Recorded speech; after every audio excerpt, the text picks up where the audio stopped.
all right, I guess. It's Remake 2 sucked. Remake 3 sucked. Alan, Revelation sucked. Code Veronica sucks. You know what, man? And that's the ones I actually played. I played almost all of them. You know what you need? You're right. Honestly, okay, I think what it is. Those games are really hard, and what you need is some fucking cheat codes. Okay, there's this thing called WeMod. No, because I beat most of them.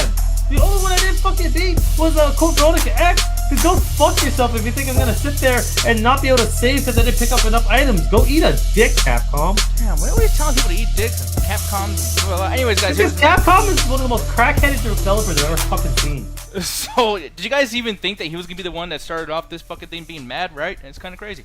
But anyways, I am mad though, but it's all good. So the thing is I had to do an update apparently, and when the computer feels like you're like ignoring it, it's like, I will not be deterred. I will not be ignored. Oh yeah, that happens all the time. Yeah, it's ridiculous. It's like, dude, how the fuck? Like, what if I was like on the on 911 app?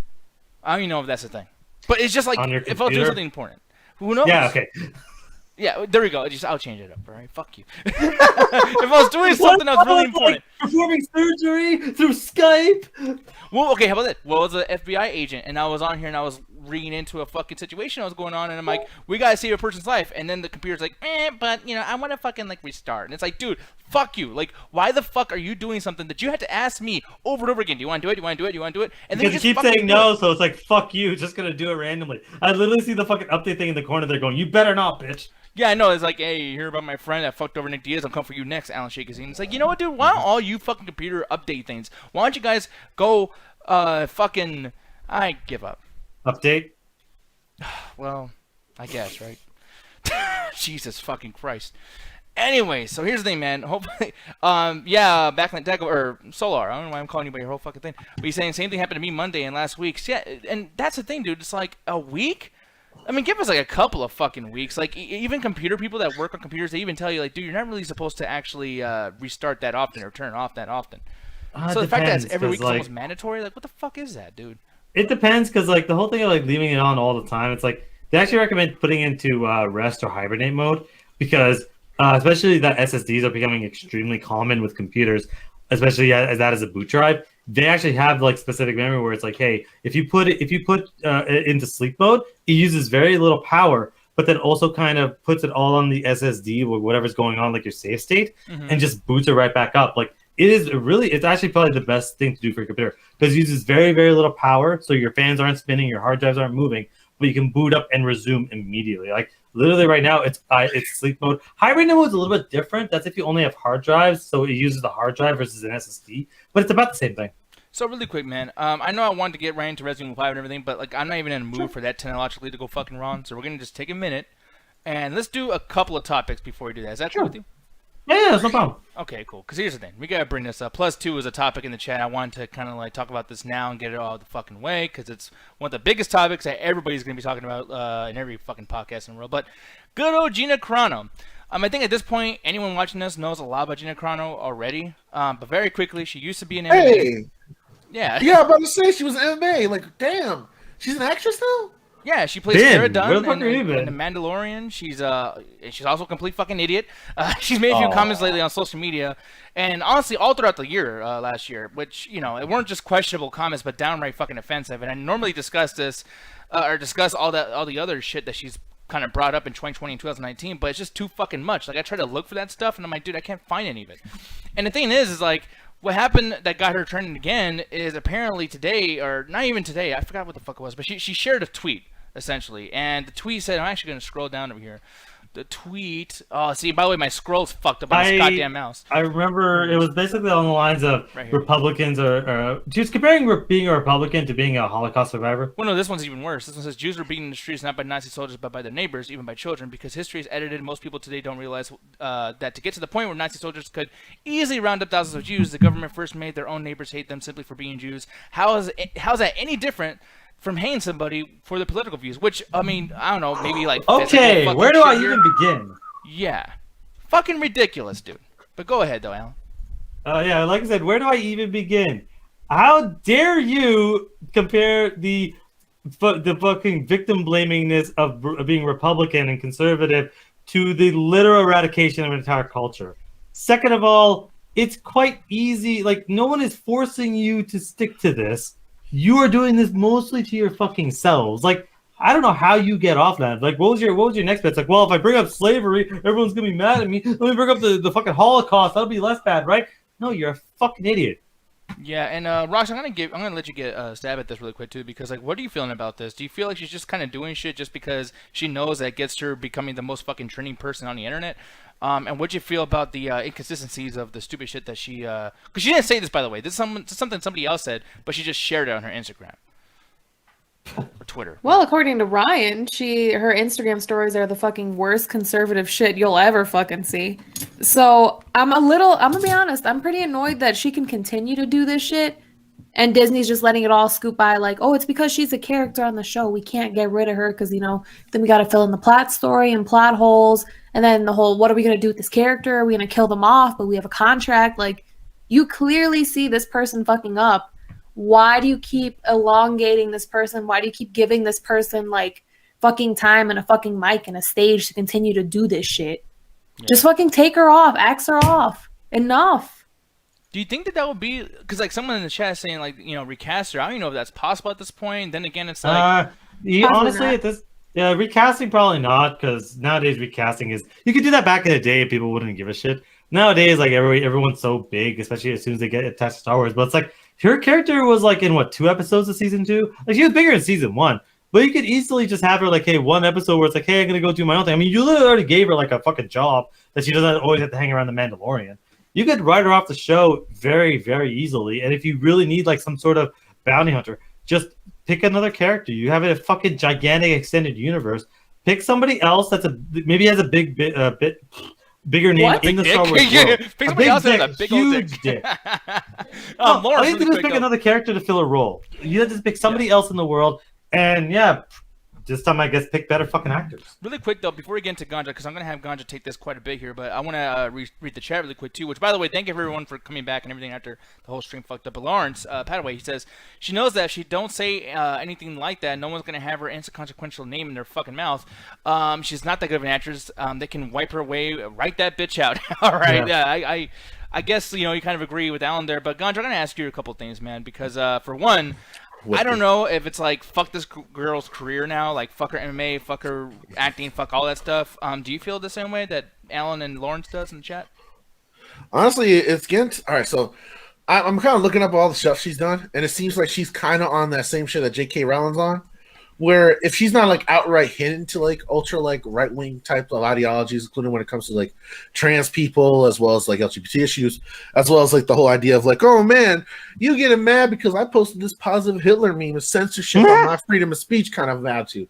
Because that's kind of what I'm getting out of like a lot of the compilations here that a lot of people have set up inside these different Twitter threads, and it seems like she's doing this kind of what Lauren says. She's kind of just trying to make it to where people want to talk about her because she's pushing against the grain.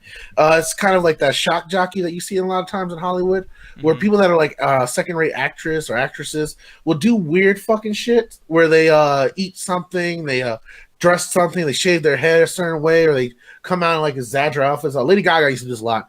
Where when she first started, she would come like dressed up in like different weird outfits and shit to show her eccentricity, so people will talk about her.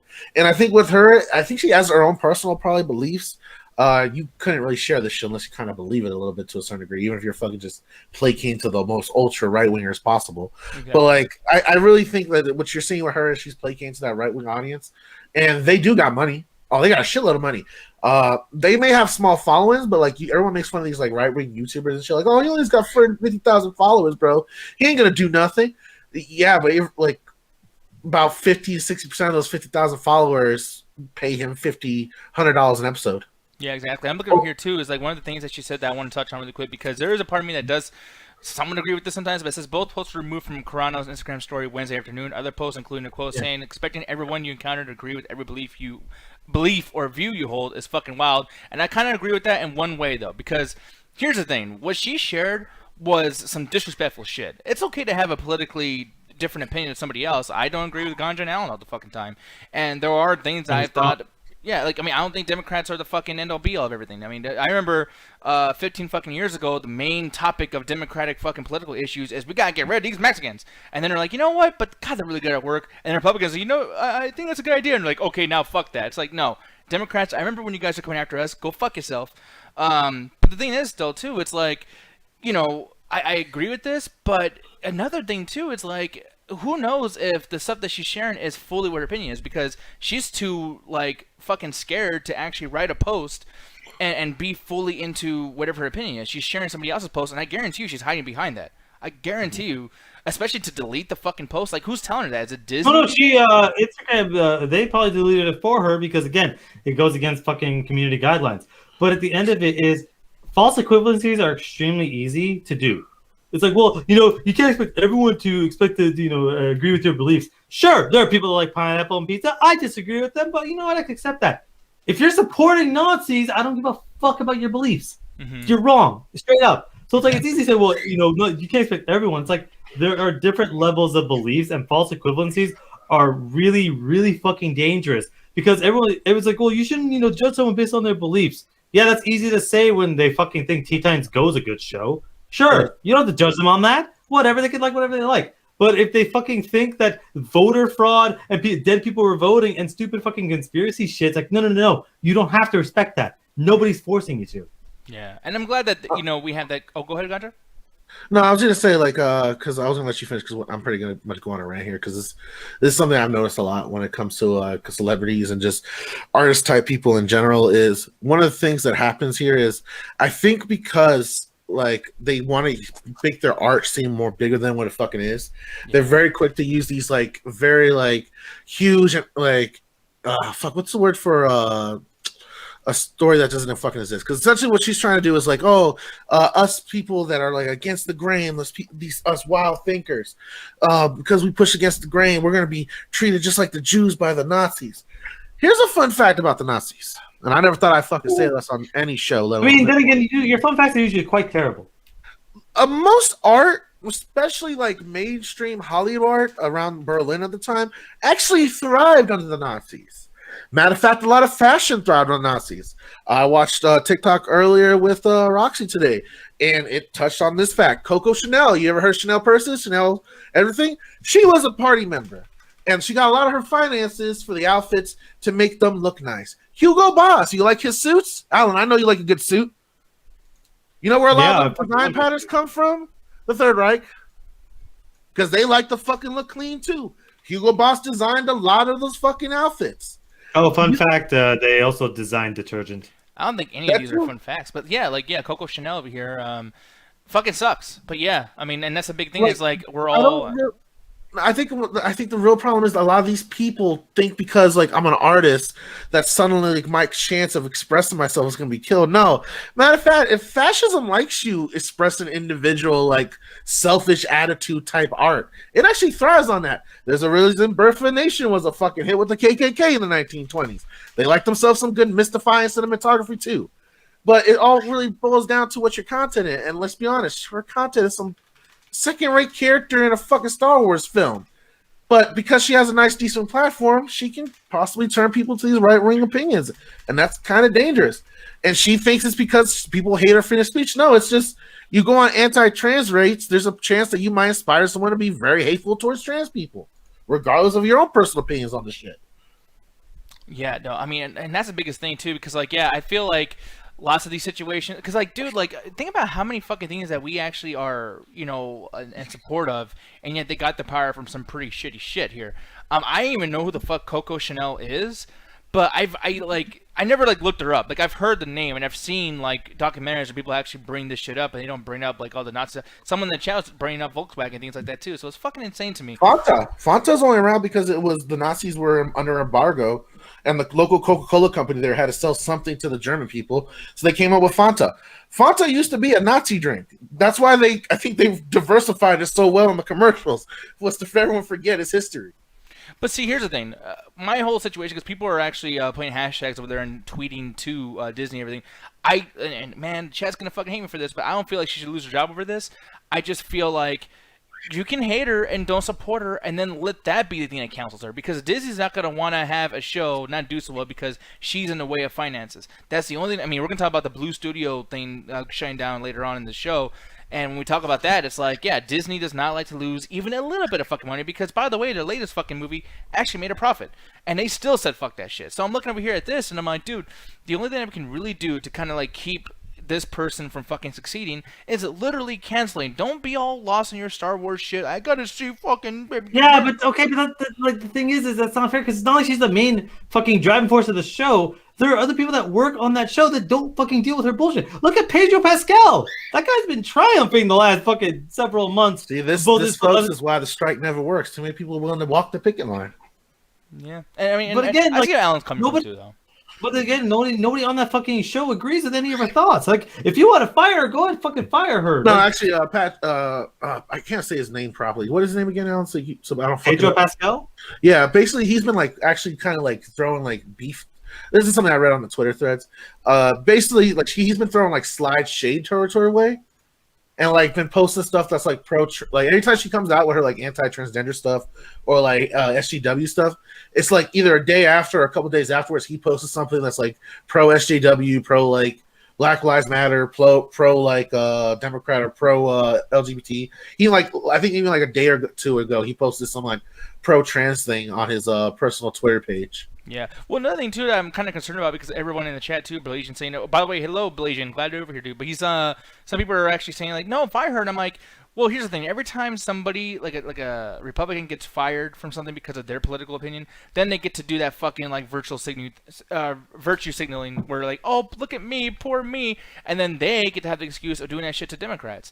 I can guarantee you. It's probably happening right now, and they're hiding it because they're not so fucking crazy about it. And I'm not saying that, you know, anyone who doesn't agree with Nazism is fucking crazy, but we do kind of like show our shit out there. We kind of like wear our opinions on our sleeves, and we guilt the other people for not agreeing with us, which I'm totally okay with. But at the same time, just strategically, it's not a good idea because while we're doing that shit and we're out there with the, I guess metaphorical fucking mic, they are doing sneaky shit behind our fucking back. They're pulling shit. How many fucking political people that are Republicans that get to where they are because they're sneaky fucks? I'm sorry. I'm not trying to say all Republicans are sneaky, but like, most of them are. Yeah, but they're pulling some shit, and like, you know, we're over here saying cancel her, but like, there's people that are fucking getting rid of folks. Whatever the case may be. What were you saying, Alan? The thing is, I agree with what you're saying, but the thing is, you have to understand something very, very simple. The only reason Gina Carano has a platform right now is because of the show. She really didn't have much of a career until Mandalorian came out. Like, people say, oh, she was a UFC fighter for a little bit, but like, she was in movies a couple. She really didn't have anything going on for her. So that's why people are like, holy shit, look at her. Because again, the Mandalorian is like the biggest thing in the world right now, and she is part of that. But like, fast forward to when did Mandalorian come out? 2019, I think? Like, yeah. 2018? You look at prior to that. One, I don't think she said anything about her political beliefs. Two, she wasn't, well, what was she in? She was in small bit roles, like random episodes of television, but no one even knew she did anything.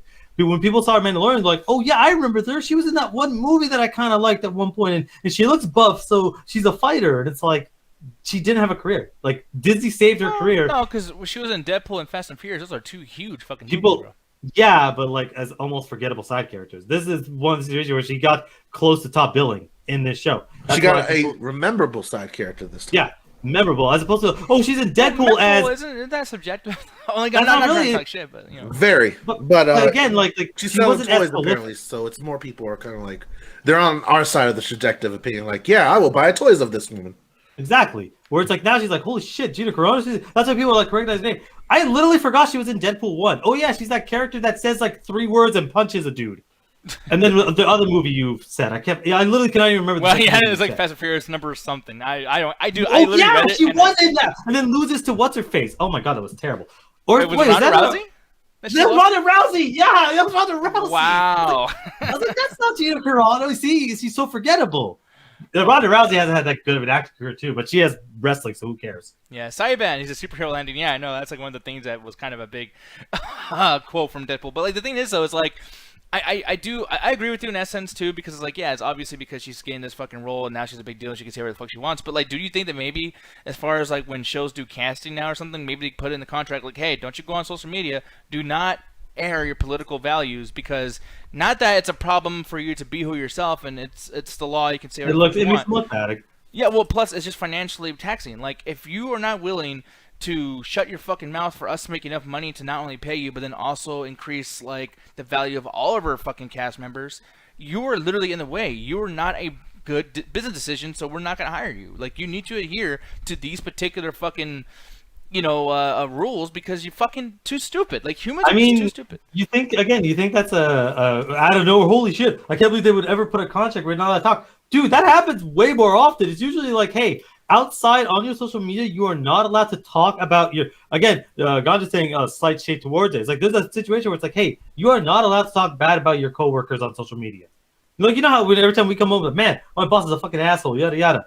There are literal stipulations in your contract where you're never allowed to say that shit. If anything ever gets leaked out that you talk shit about Kevin Spacey, you would get blacklisted. Like, I'm utterly convinced that for people that watch Baby Driver, I have a conspiracy theory that Jamie Foxx's character is actually just John Bernthal's character. That they recasted him mid fucking movie because John Bernthal just didn't want to work with Kevin Spacey because Kevin Spacey's a fucking piece of shit. But he can't say anything because Kevin Spacey was the biggest actor in the fucking world. So he got fired and Jamie Foxx still did the fucking role. Because it's the same character, same way he treats everyone in the cast. They just recasted him because John Bernthal just fucking disappeared. And what happened when What's It Think got canceled? John Bernthal's like, yeah, he's a fucking asshole and I hated working with him. Like, you have to toe that kind of line. It would not be surprising where you're gonna see less, more like retweet accounts or like, oh hi fan, I like you, and then retweeting the next fucking Marvel thing. It's like it's getting to a point where it's like, yeah, it's dangerous for the bottom line. Yeah, man. And someone in the chat, thank you once again. I know I said it in there, but Calvin Williams Jr., thank you so much for correcting us as far as that thing goes. Because I would like to see Ronda Rousey beat her ass, but I actually am more happy that it was Michelle Rodriguez that beat her ass. That's fucking awesome in the movie or whatever. But yeah, like I said, man, it's fucking insane to think this. And by the way, I mean, I know we're going to get into video games and everything, but we got to talk about one more thing that's kind of somewhat connected to this dude. But yeah, so do you know who Charisma Carpenter is? Not by name. I don't even think I fucking said that name right, bro. Like that. Probably it's you, so there's a good chance. Oh, fuck you. But for those of you that don't know, Charisma Carpenter is an actress who used to work under some works with Joss Whedon. She's been on Angel, The Expendables, Veronica Mars, shit like that. But she came out recently, alleging that Joss Whedon abused his power on both Buffy and Angel, calling her fat, asking her rhetorically if she was going to keep her baby when she was pregnant. Was very casual in his cruelty to her and the staff. Now, here's the thing. It's like, I was kind of looking at this like maybe there's a probability that she's full of shit. She hasn't done things for a long while, whatever. But then apparently she was fired after having her baby back in the day. She can actually prove that, which I think it's like, okay, even if she was kind of like hard to work with or something like that too, you don't fire somebody right after they have a fucking kid. Yeah, this was again when did Buffy and Angel come out? This is when labor laws, no one give a fuck. You're pregnant, your job's over. Yeah, there's no way. Like, labor laws, like, were fucking shitty back then. So it's like, oh, hey, you kind of look a little fat, you're out. Like, I'm not defending Joss Whedon. This was just how fucked up it was back then. Yeah. So the fact that she has, I'm not fucking surprised. Yeah. But again, hey, everyone, can we apologize to Ray Fisher? Can we give this guy his job back? Or are we going to sit there and pretend he didn't fucking sacrifice his career to put this shit out? Well, she first actually... Well, no, that's a big thing, because she first actually accused that dude publicly, or Joss Whedon. She actually accused Joss Whedon of doing this shit right after the Ray Fisher stuff even happened back in 2017. So for those of you that don't know, look it up, but Ray Fisher apparently had some issues that kind of mirrored the same casual cruelty allegations that Charisma Carpenter had. So I don't know what to think about this, but it be what it be. I feel like, Ray Fisher is not someone where like when I first read about that, I mean, the guy is still kind of like, not necessarily super popular, but like he has options. If he went out and said shit about Justice League and just how everything happened with Joss Whedon, I didn't think it was fake. But everybody on the internet seemed to kind of be like, hold on, dude, you're just being No, Joss Whedon is the greatest guy in the world. He made the MCU and he fucking, Buffy and all these other shows. He can't be a bad person. I'm sorry, but like, this man who has all options decided to sacrifice his fucking career. Sorry, is that from my side or you? What is it, like Echo or something? Oh no, Netflix just decided to fuck with my flow.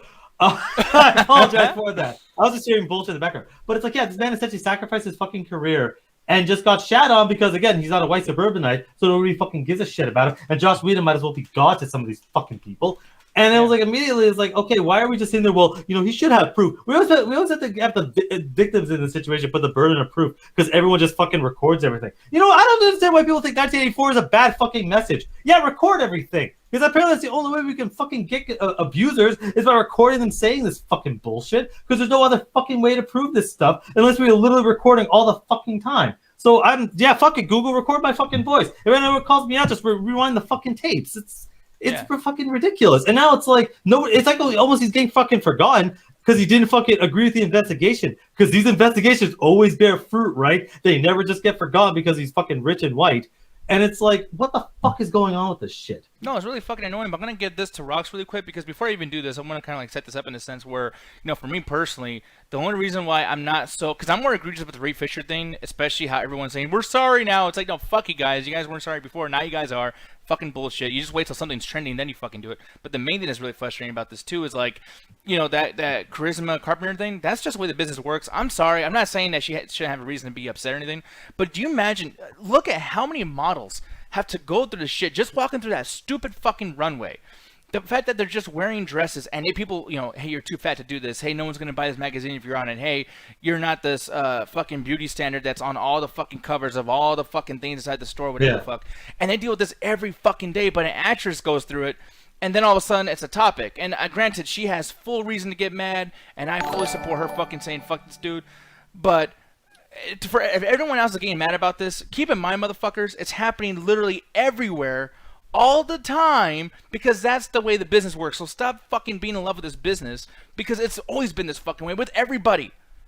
Like, I want to point out that in 2017, when literally almost every single actor in Hollywood was being called out, I didn't shed a goddamn tear because that's how we should be doing this. I wish we could almost go back to that where it's like, hey, let's start fucking exposing these guys because Gal Gadot tried to fucking expose him. Remember when Ray Fisher was fucking doing some shit?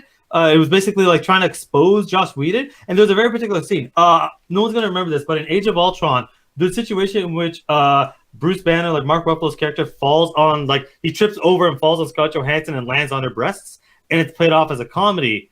In Justice League, they wanted to do the same thing when fucking Ezra Miller falls as the Flash. He falls on Wonder Woman on almost the same kind of gag. Gal Gadot's like, fuck you, I'm not doing that. I'm Gal Gadot. Like, I'm not just some random fucking person. You're not gonna treat me like a piece of meat. I killed Palestinian children. So I'm not doing exactly. Like, I will kill you.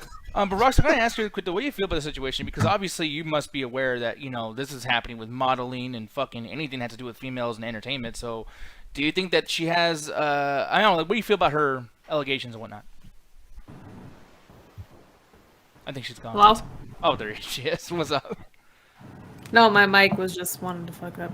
Yeah. So, what is going on exactly? Just a small rundown, because I didn't know this was going on, to be honest. Okay, no, she basically just said that, he had Joss Whedon, the guy who directs movies and comic book and blah, blah, blah bullshit. He was basically calling her fat, having casual cruelty, fired her after she had her kid back in 1999 when she was doing Angel.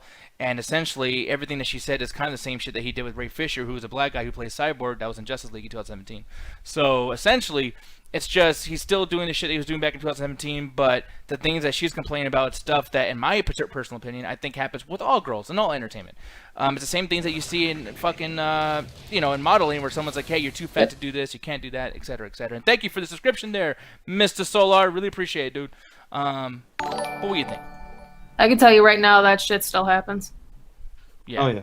And of course, like, we are getting to a place where people are demanding and accepting, like, hey, I want people that actually look like me. I don't want anything that's photoshopped. I don't want anything that's been retouched. I want to see people that look like people. And I think that it's great that we're starting to focus on more of that movement. But let's be realistic. They only really want that when it comes to selling certain types of brands like Aerie. Aerie's notorious for selling, women who are actual women, like people that look like, I was about to say you and me, but I'm the only woman in this call.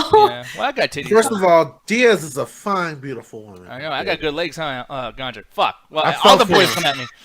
All the boys come from the yard, and damn right, it's better than y'all in the chat. So with Aerie, they're basically selling you like, hey, this is like lingerie or interior clothing that's for you. Well, not necessarily y'all, but just women in general. Yeah.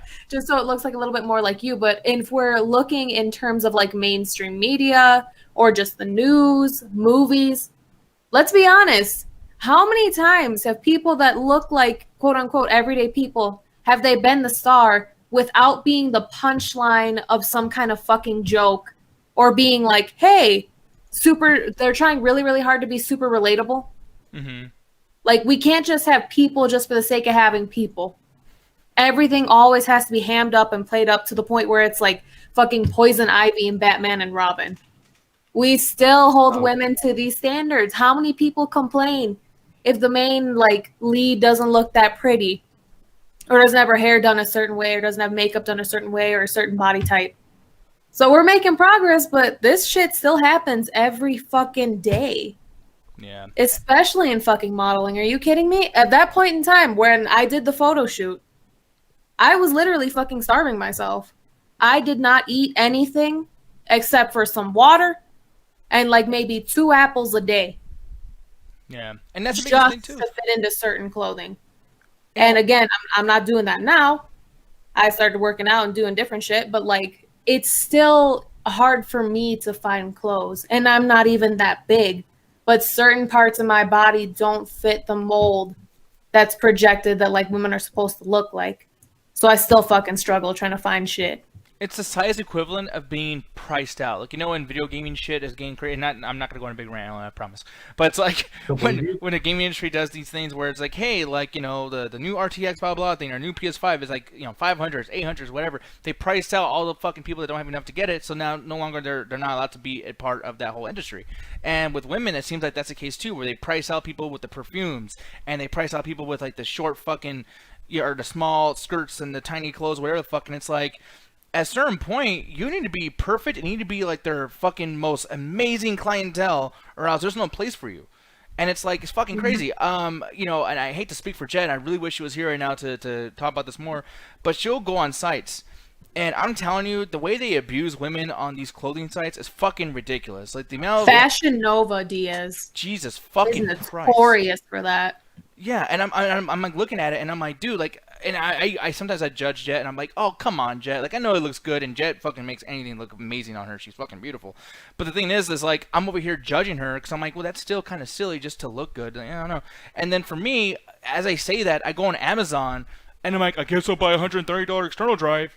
Because, why? I mean, in fucking 2 years, it's going to be $60. But my stupid ass as a man goes on there and it just lets the tech fucking people screw me over. Let me spend $2,000 on this card that's fine with my card, but I need it. Yeah, and it just fucking sucks because they make sure to have, just like what they do with women, they have us fucking look at tech and video games and go like, oh, I need to have that. Oh, it's so cool. Whatever the fuck. It's just, I don't know. It's bullshit. I hate industries. I mean, because I talk shit about gaming industry, but it's like, it's everybody, dude. Like, I mean... Oh, well, don't even get me started on the music industry. Holy shit. Yeah, or even don't get me started on the fucking gaming industry. Or fucking vehicles. Like, let me just say one more fucking thing about the gaming industry. Yes. Why are the games $60? Sure, cool, whatever. But everything that you need to run it costs $800, $1,000, if not more. Then what the fuck is the point of having every single game come out $60 if it's not finished or you have to pay extra? If I pay money for this fucking game, it should be finished, no issues, no whatever. If you want to buy some extra shit, cool. You can have that option, but don't give me like, oh, hey, you bought most of the game, but you got to pay $20 to get the ending. Yeah, it's fucking ridiculous. And here's the biggest thing too, to I guess come right back into like the whole, you know, charisma carpenter thing and just like what women have to deal with. One of the biggest things that will always frustrate me, and I'm sure this happens to us in the gaming world too, but I forget. But it's like, or it happens in movies. I'll go into a big thing about that in a minute. But like, there's this really nice perfume, and I forgot what it's called, but it's basically Ariana Grande's perfume. Right? Oh, I fucking hate Ariana Grande as a person and a singer. But the perfume smells fucking delicious, bro. Like, if I could drink it and not die, I would do it. It smells fucking amazing. Yeah. Which one is it? It's the blue one, the big tall blue one. It's like 25, $30. $30. Dude, that shit's the shit, bro. By the way, I don't wear it. I just want to tell the chat. It's pretty obvious. I smelled your leg, first of all. You do wear it. Wait, what? I smell his leg, babe. I smell it on my hands. No, it's fun. I'm so glad he said that. He kind of just made this point so much better because the thing is, I use a cologne that's blue and smells pretty close to that called Nautica. Have you guys ever heard Nautica? Yeah. Oh damn, I have Nautica. Yeah, it's the shit, right? So the thing is, My like, dad buys Diaz, it. damn, I put on my Now scent. I niche. just smell like Diaz.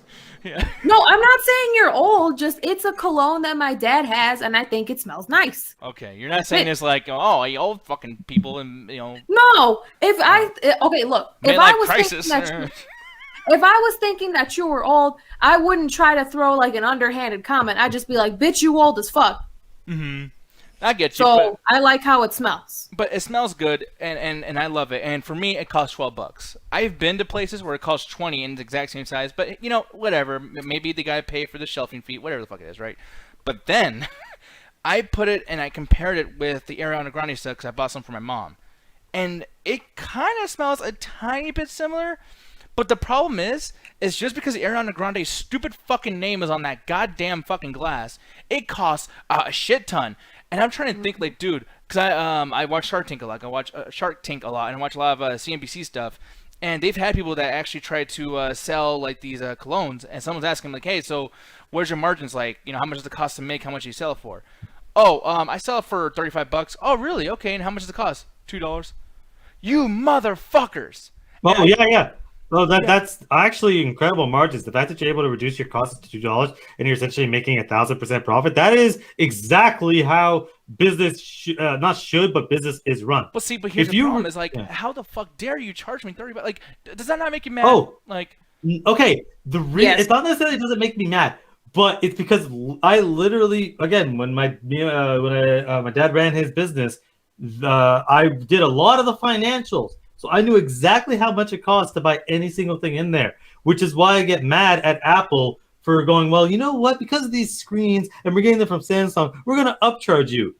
Yeah, I know roughly how much it costs to make an iPhone. It's about a third what they charge. And in order to make a decent amount of profit, you have to double. You need to double whatever your production cost is. So an iPhone should actually cost $700. The fact that they're bumping it up that much is because they want to make as much profit as possible, because guess what? People are paying for the brand.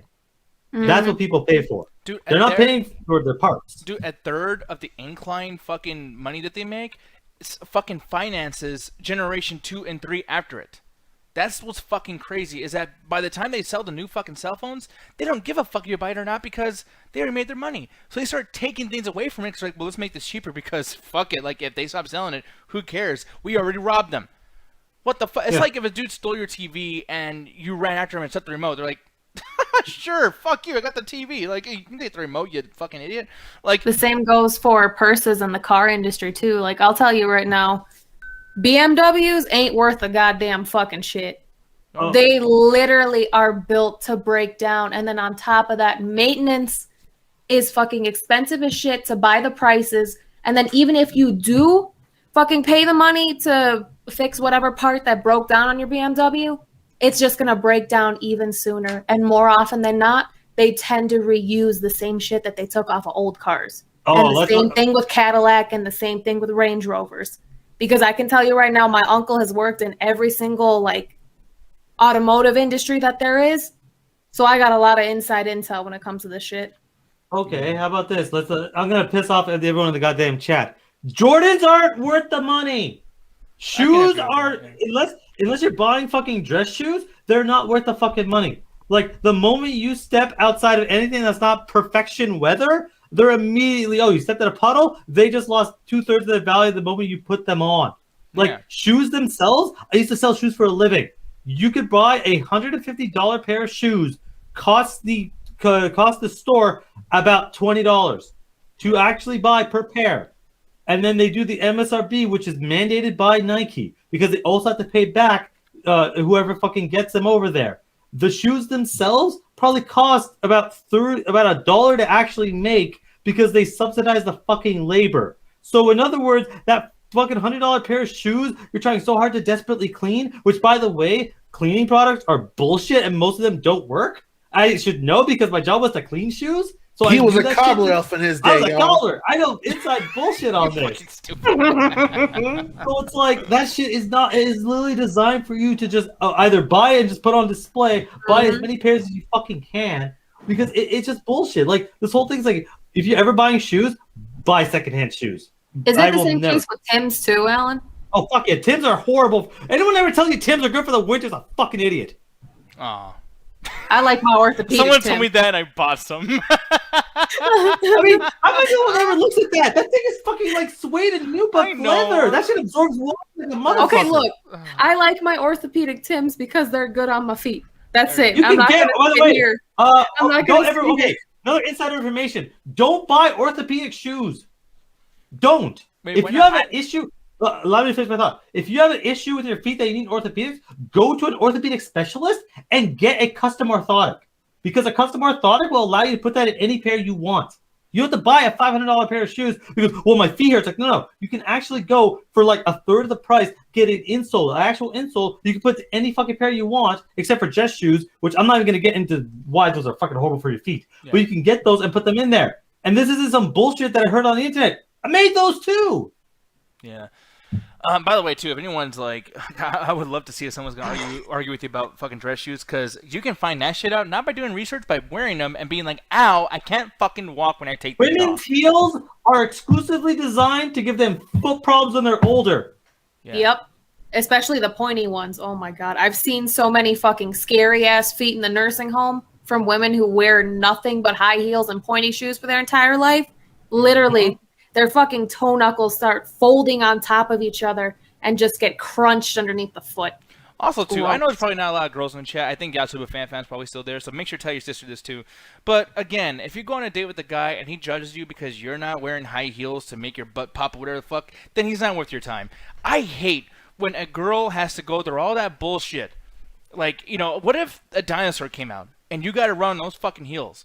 Like, look. I'm gonna get killed trying to save you. Bryce Dallas Howard did it in fucking Jurassic that was World. so fucking ridiculous. I know, it was ridiculous. God. I call that too. Like, how is this woman in heels outrunning a T-Rex? That T-Rex is super slow, or this woman is the Flash. Yeah, we gotta like literally get that out there. It's like, guys, girls, not guys, girls. You know what's really sexy is when you can walk and it doesn't fucking kill you to do it. That's sexy. Look, man, if I see a woman wearing a regular pair, if I'm on a date with a woman and she's wearing a regular pair of sneakers, I'll be like, oh, that's cool. You want to race? I know it sounds like childish, but I think it's kind of fun.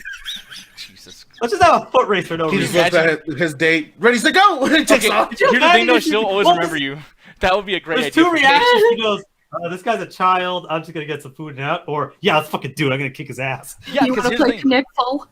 Bro, by the way, if you beat her, she's going to be like, damn, he has good cardio. I'm going to fuck the shit out of him. Like, dude, that's such a great No. idea. Like, That's not how it works. No, You that's never not know. work. But if it does work. But Babe, if it does work. It worked with you. Remember us playing tags in Vegas? No. When? Look, Roxy, it doesn't have to work all the time. It just has to work once, and then I marry her. Just once. And I will marry you. No, and by the way, I like celebrity goes sexy things consent. Here's the thing, though. I know, like, you're being a good person, and that's something that everyone should think. But also, too, let's just go ahead and say, okay, maybe it's not the best. But hold on, though. Don't you start laughing yet. Wait, what? So here's the thing, though. What? Let's just pretend. Light up sneakers. Let's pretend that somebody is fucking weird enough where that's not sexy. By the way, let's just think about this. Why the fuck would you want to be with somebody who doesn't want to be with you? I've never understood, like, rapists and, like, molesters and shit. It's like, if someone's going, ooh. Oh, boy. This took a Where dark is this turn. Holy going? shit. No, I don't know, like- but I think we should exit out stage left. Well, no. I'm going to double down now. I'll fucking dig a You've hole. already doubled down. You can just Can stop. you? Okay. There's triple hear me and out. quadruple? Can you give like a little bit of background, like I don't want it. before Okay, you start here's the leading thing. into what you're After leading you're into?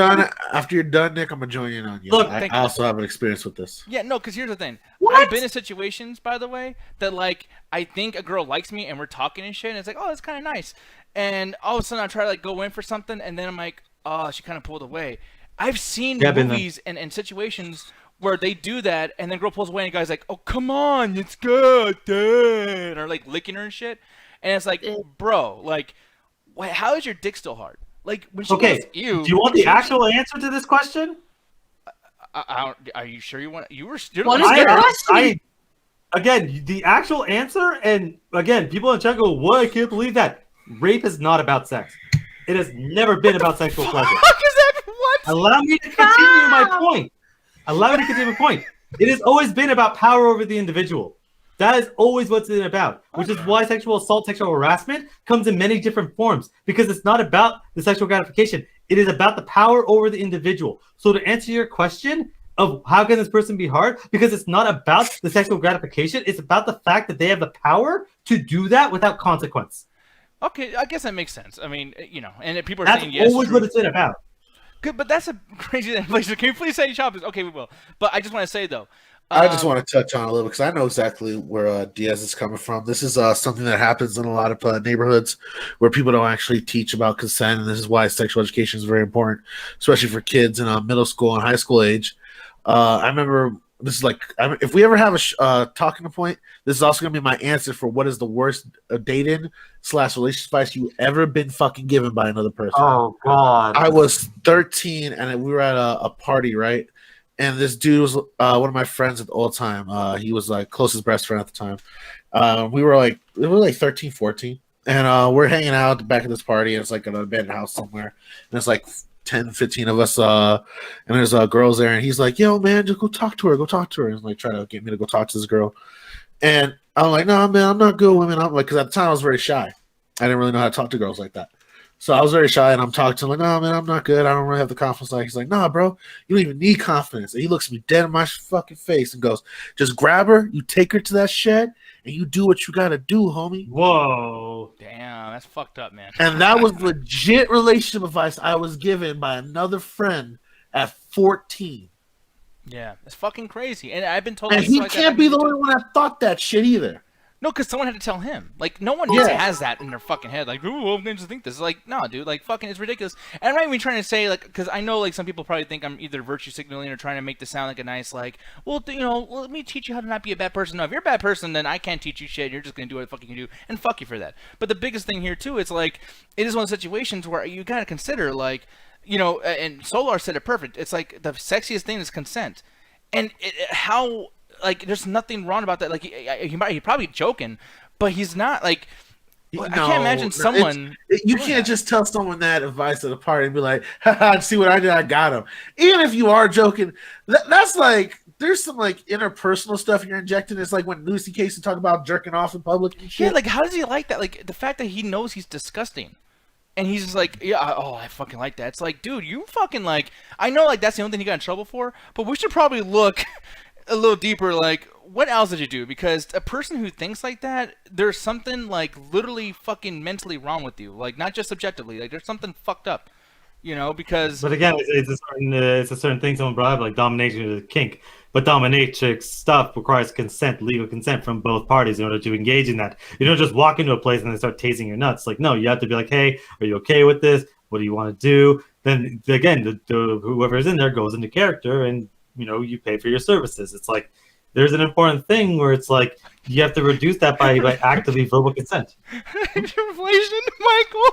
He said Louis Case of PLC, and then someone's like, "What, person of color?" He's like, "No, piece of shit."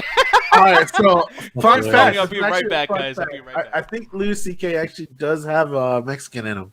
And that was something he used against Carlos Mencia back in the day. He's not really fully Mexican. He's like a descendant, like so, like his grandma or grandpa, or like even further distant relative was Mexican at a point. But like, yeah, that was something he used to throw at Carlos Mencia all the time. It was like, I'm more Mexican than he is, and that was a basic. I think I'm kind of broke when you told me Carlos Mencia wasn't Mexican. Yeah, he's from Guatemala, I think, or he's Honduran, one of the two. It's not that it's all Hondurans or Guatemalans. It's just, man, he didn't even respect his own heritage, so I don't even know why y'all would defend his ass. But one of the things that I've noticed with a lot of people, especially when it comes to this type of stuff we're talking about, it's either a power thing or it's like a whole like fantasy kind of thing that gets awry. And we're not sex experts, and I don't think we really should be touching on this too much outside of our own personal opinions. I don't think us as professionals or experts on this shit at all. Yeah. But it's just something that I really hope changes as people get older. I know they make fun of a lot of stuff right now. I know a lot of, like, again, bring it back around, the GINA Carano types of the world will be like, oh, if you stress too much on sexual education, you're gonna make boys feel bad, and like, oh, what do I gotta ask permission to brush your hair? Yes. Yeah, like there's no. If you're touching another human being, short of saving their fucking life for some sort of whatever, you should ask for verbal consent. Like in every way, it's like there was this one article. It infuriated me. It was like the other article was like, woman thinks you should ask babies' consent before changing them, and everyone in the comments was laughing. Go, what the fuck? Laughing and making jokes. What the actual article said. Start teaching verbal consent. Start asking it so that it's normalized that you get consent when any sort of touching, especially at a young age. It's like saying, hey, they're not. It's like she said, I'm not expecting the baby to answer back. I'm just practicing it for myself, and so the child is used to it. I'm like, yeah, that makes a lot of sense. Really quick, too, before you continue on, I just want to let people know Corey is not starting yet because AT&T sucks and his internet's completely off. So I don't know if he's gonna be able to do a show tonight. He's gonna call me back. So for the sake of the chat, we should probably like. Oh wait, sorry, I'm cutting off. No, just so you guys know, he's gonna call me back in a little bit. So I'm probably gonna be leaving back and forth, and that's why we're probably gonna be talking about more topics. Because I would hate if we start Resident Evil 5 and then we had to fucking leave. I mean, the gameplay thing, if it's co-op, it's very, very difficult for us to do a stream knowing that I might have to do a show or talk to Corey. They don't have drop in, drop out? They don't have that. Well, because like I have to start the game on my end because I guess like the save data is on my thing. I don't know. Steam's fucking weird. Gaming's fucking weird. So it is what it is. But just so you guys know, though, we're not gonna make you guys sit here through a bunch of time and then be like, hey, we're gonna get the analytics for it or whatever. It's like if he's not doing a show, I'm gonna tell you guys, and then you guys can do whatever you want. You can leave. Or you can shoot the shit and chill with us because honestly, we do love you guys' presence. You guys, is supporting us just by talking right here. And plus, too, it's like, once again, we're the most interactive fucking chat in the goddamn world. If you guys are in here, we're going to read what you say, even if we're talking shit, and we can just have a fucking fun time together and have a grand old night. But anyways, what you're saying, though, Alan? I'm sorry. I was going to say, if they're going to be sticking around here for a little bit while waiting for Corey, we should probably switch the topic, maybe something a little bit happier. You know what? No, that's actually a pretty good idea. So the Holocaust. I was like wondering about that shit. I was like, you found a way to go deeper down. I'll appreciate it on that one. No, but one of the things I want to talk about really quick is this whole thing. You hear about Judd Apatow apparently doing this movie called The Bubble. It's a pandemic movie. I hate Judd Apatow. I don't think he's a good director. For those of you that don't know, because I'm going to assume that everyone is watching this right now isn't a cinephile, so for those of you that are, feel free to say something on the live chat or in the comments afterwards and tell me how wrong I am. But either way, Judd Apatow is a director, writer, and producer who has directed 22 movies, produced 71 movies, and wrote 45. The reason why this is important, the reason why I wrote this shit down is because, this dude doing that much stuff, having that much of a fucking history with movies, and most of them being successful, why the fuck does he feel the need to go over there and do some stupid fucking pandemic movie, doing something that so many other indie movie makers or whatever are trying to get a little piece of? For instance, lately something came out called Songbird, and I think I tried to make Alan watch that, and I don't know. No, I'm sorry. And honestly, this idea of Judd Apatow's too big good for this. No, he's not. He's a fucking garbage director. I was just be kind of nice. I don't know. He's a piece of shit. Honestly, I don't all right. You got Alan's opinion as someone who hates Judge Apatow, so you already know what that's going to look like. As someone who's a huge fan of Judge Apatow, especially his early stuff like Superbad, and I'm trying to remember the one that he had with Craig Robinson. Knocked Up, the 40-Year-Old Virgin. This dumbass wrote Don't Mess with the Zohan. Yeah, Fun with Dick and Jane, 4-Year Virgin, Knocked Up, Pineapple Express, Funny People, Walk Hard, Kinistan Island, which is the best movie of last year. No, it's not. Legit, I think after Walk Hard, he kind of collapsed and just... You don't really see like big budget, not even big budget, like these small budget comedy movies where you have like a couple individuals and they follow like a small short story that tends to wrap up within under an hour, maybe an hour and a half, depending on how the length of the film wants to be. Like 40th Virgin, I think is like goes a little bit longer than that. But I think what he got lucky is he had connections to a lot of these up and coming comedic like heavy hitters. Like for example, like majority of his fucking people are the cast of The Office. And if you know what that show turned into in the early late 2000s, it was a bomb. I personally didn't think Funny People was enjoyable. Money in the Ring piece, that's one of the things that I saw Judge Apatow starting to like repeat his stuff. And one of the things is like I noticed that he has a tendency where he likes to do like dark stuff, but it's not dark stuff. It's the sake of entertainment. It's more for like he wants to depress people. Mm-hmm. And he did that a little bit in Superbad with the ending where you see the two friends finally separate and shit. And that's how the movie ends. But it progressively got worse and worse where like Funny People is just a straight up depressing look at the comedy lifestyle. And it's done through the Adam Sandler character, which before Uncut Gems, the man did not know how to do fucking drama. And the closest you got to him being really decent at that was for The Reign Over Me, which is like most people just laugh at that cry scene. I felt it a little bit. I felt his acting skills, but most people just cried at that shit. Yeah. So it wasn't really that well done. And then, Seth Rogen kind of being like this, a cut for Adam Sandler, this kind of super fan, wannabe comedian. And it felt like he was kind of just jerking off to his whole like experience growing up, being like a friend to a lot of these comedians, helping them get to gigs, and just being his own wannabe comedian himself, as well as his own love and interest in stand up. And after that, it's kind of just been on repeat. Even with the new movie you mentioned, King of Staten Island. King of Staten Island. He's still doing that now. He's just using his connections to comedic stand-ups and using them as a way to launch these kind of subpar films at this point. Well, I understand there's going to be a ton of artists and whatnot that are going to be getting a lot of inspiration from everything that's going on, especially after last year. And that's to be expected and to be understood. But this is apparently going to be some type of comedy. And even like the fact that it's called like The Bubble, I mean, I really hope they don't do some shit like The Bubble Boy or whatever the fuck. Where, like, that's what I was thinking. Yeah, like that would be fucking ridiculous. And I gotta tell you, like, dude, with movies like we talked about earlier, like King of Staten Island and all that other shit, he doesn't really need to give his version of a take that literally everybody else is going to be going for. Like, I don't like this, and I also don't feel... because I feel the same way about Taika Waititi, what's his name? Taika Waititi. Yeah, he did the Jojo Rabbit movie.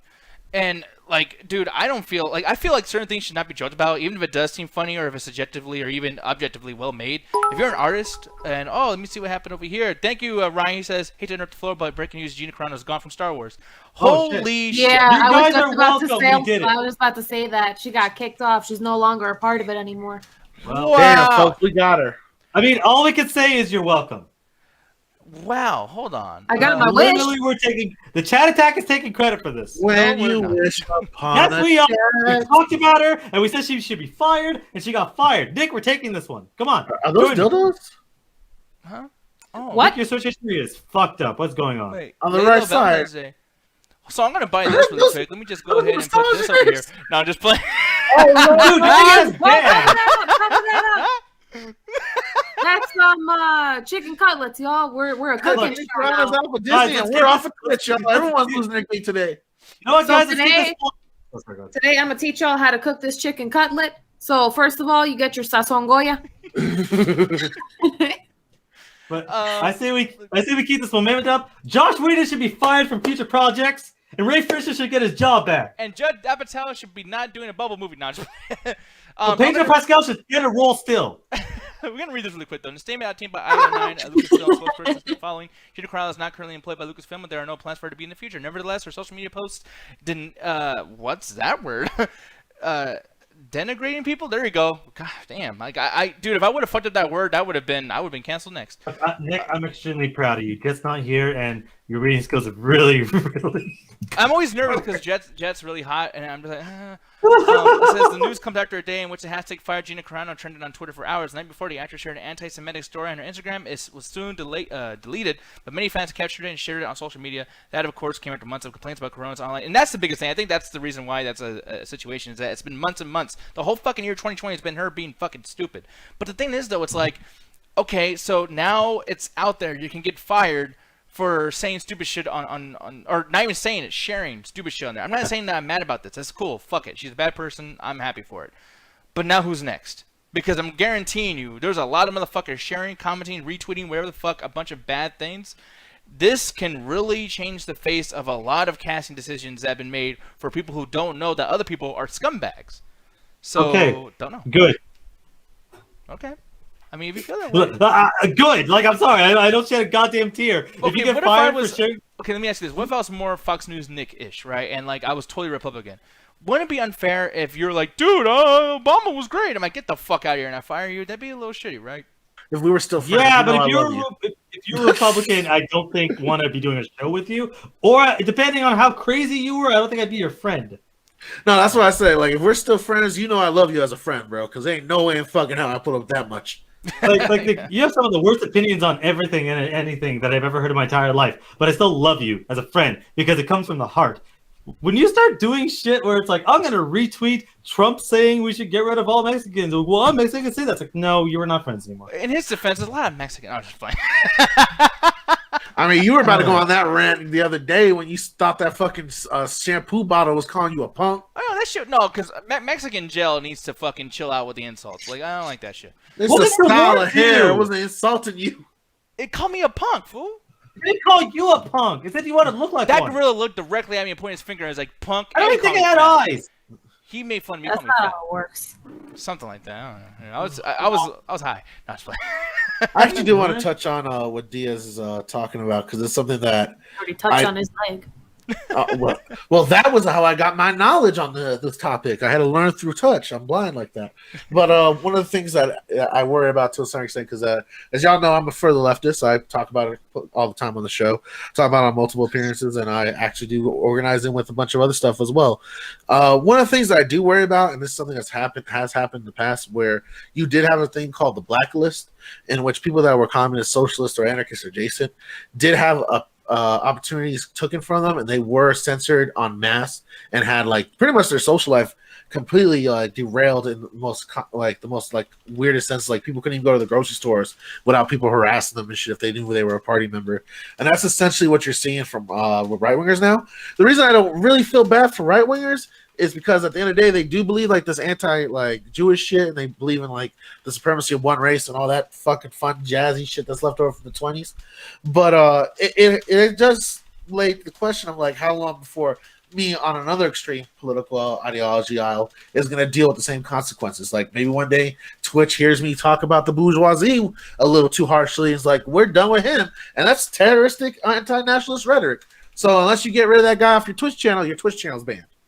Hey, that's fired. That's kind of what you are playing with that fire when you start firing people for their political opinions. Now, am I not celebrating this? I am. I ain't gonna lie. I like it when my enemies get their ass kicked because I'm not a pacifist asshole. But I do realize like, hey, what can be done to them can be done to me 10 times over. It's just how the state works, you know. Yeah. But any closing moments on this, man? Because I for one, I don't have a whole lot to say. I just feel like I'm a little like, like I hope this is not a thing that just continually happens. But I want to have you pretty much have the last word as far as the GINA CARANO thing goes. To me or to us? Yeah, to you. I just want to say you guys are welcome. The chat attack helped get her fired. We are taking full credit for this. Next on the agenda is to get Joss Whedon fired from future projects, as well as to get Ray Fisher's job back. And that, honestly, I'm in support of I'm all literally that. checking my feed right now, because if that shit happens right now, cool. Everything we say in the next hour is going to happen. Yeah, but we'll talk more about this Judd Apatow thing now. Hopefully we can stop with the fucking serious topics. But Ryan, by the way, dude, thank you very much for doing that. I like how Judd Apatow's looking at Ryan like, I appreciate that. He looks so fucking... I wish you made better movies, you hack. No, but the thing I was saying earlier, I think I was talking about Jojo Rabbit. Did I say any of that? Like, yeah, like we were talking about Jojo Rabbit.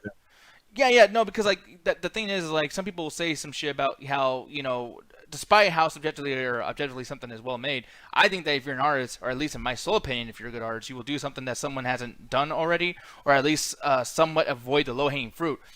I think Judd Apatow has the money, the experience, and everything that comes with those fucking possessions to completely do something different and not have to do... I mean, dude, even the bubble thing's been done before, even before the fucking pandemic, way long ago. Ganja actually showed me... What was that shit called with Jake Gyllenhaal? The Bubble Boy, and you laughed your ass off for a whole hour and a half. It was terrible. Oh, fuck you. That movie's amazing. No, it's not. It was garbage. But I just think that, you know, Judd Apatow, I mean, look, whether or not we agree, you know, on the quality of his fucking movies, I mean, Alan, aren't you agree that this dude can literally do anything he fucking wants to do? And yeah, and like, you do it terribly. So what did he pick? He picked the fucking current situation because he knew people like executives like, it's trending, money here, money trend, get actors. That's all you need. You need a halfway trending topic, a bunch of fucking A-list actors at the top of their fucking field with recognizable faces. Of course you pick Pedro Pascal. That motherfucker's in everything. I've never seen somebody go from television to the movies and go right back like it's fucking nothing. Like, that man owns the media right now. So of course you're gonna put him as top billing. But it's like, I don't think Judd Apatow's a good director. I think he's terrible and just gets lucky.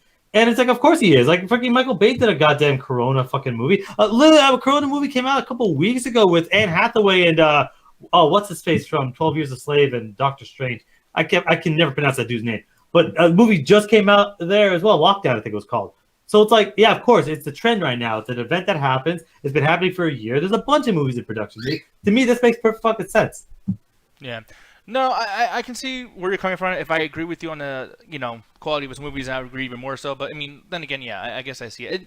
Here's the thing, too, because I'm glad no one has actually came in here and started talking shit. But it's like, I do want to say that anyone who's wanting to be coming over here and talking shit to me about, you know, hey, man, anything can be joked about. We hate that rule. Like, dude, that's fine, and I understand that, except for, you know, like, I think that lots of comedians do that. Like, I've always made this reference, and hopefully most of you guys get it, but, like, Minecraft.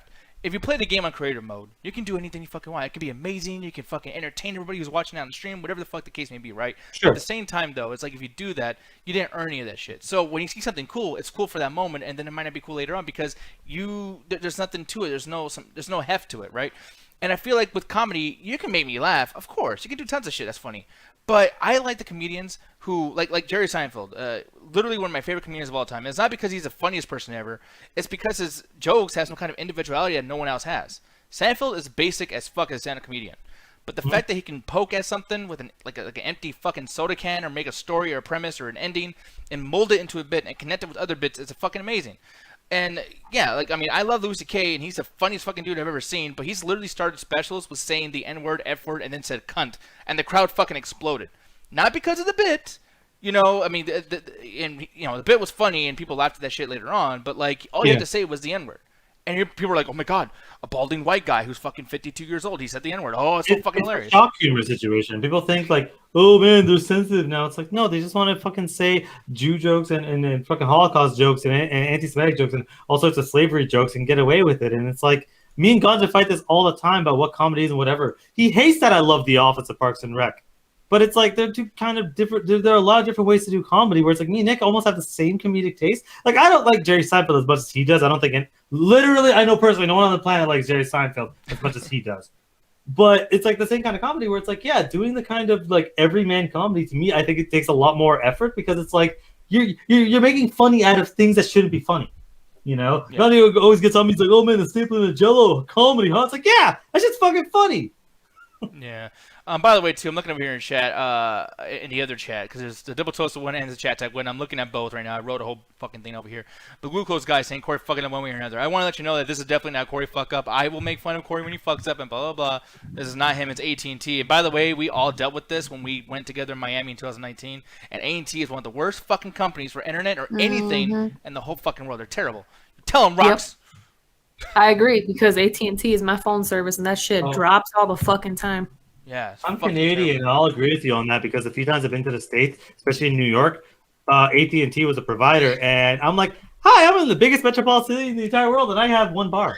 Yeah. How is this humanly possible? Yeah, it's fucking ridiculous, dude. Yeah, I dealt with them. I currently have them for my DirecTV because DirecTV had to do a merger with them recently, like 2-3 years ago, and they just randomly change the bill whenever the fuck they want. They fucking, you know, we're going to force you to upgrade. I don't want to upgrade. Well, okay, it's going to cost you $30, but it's going to cost $20 to upgrade. To not upgrade? Yeah, it's going to cost $30 not to upgrade, but guess what? To upgrade costs $20. I'm like, well, of course I'm going to say yes. Yep. Why the fuck would I not upgrade if it's cheaper than fucking not upgrading? You motherfucking assholes. Like, god damn it. Anyways, I'm going to stop yelling about things. Fuck AT&T. It's the same thing when you go to Mexico. They're like, oh, yeah, we got coverage in Canada and Mexico and the U.S.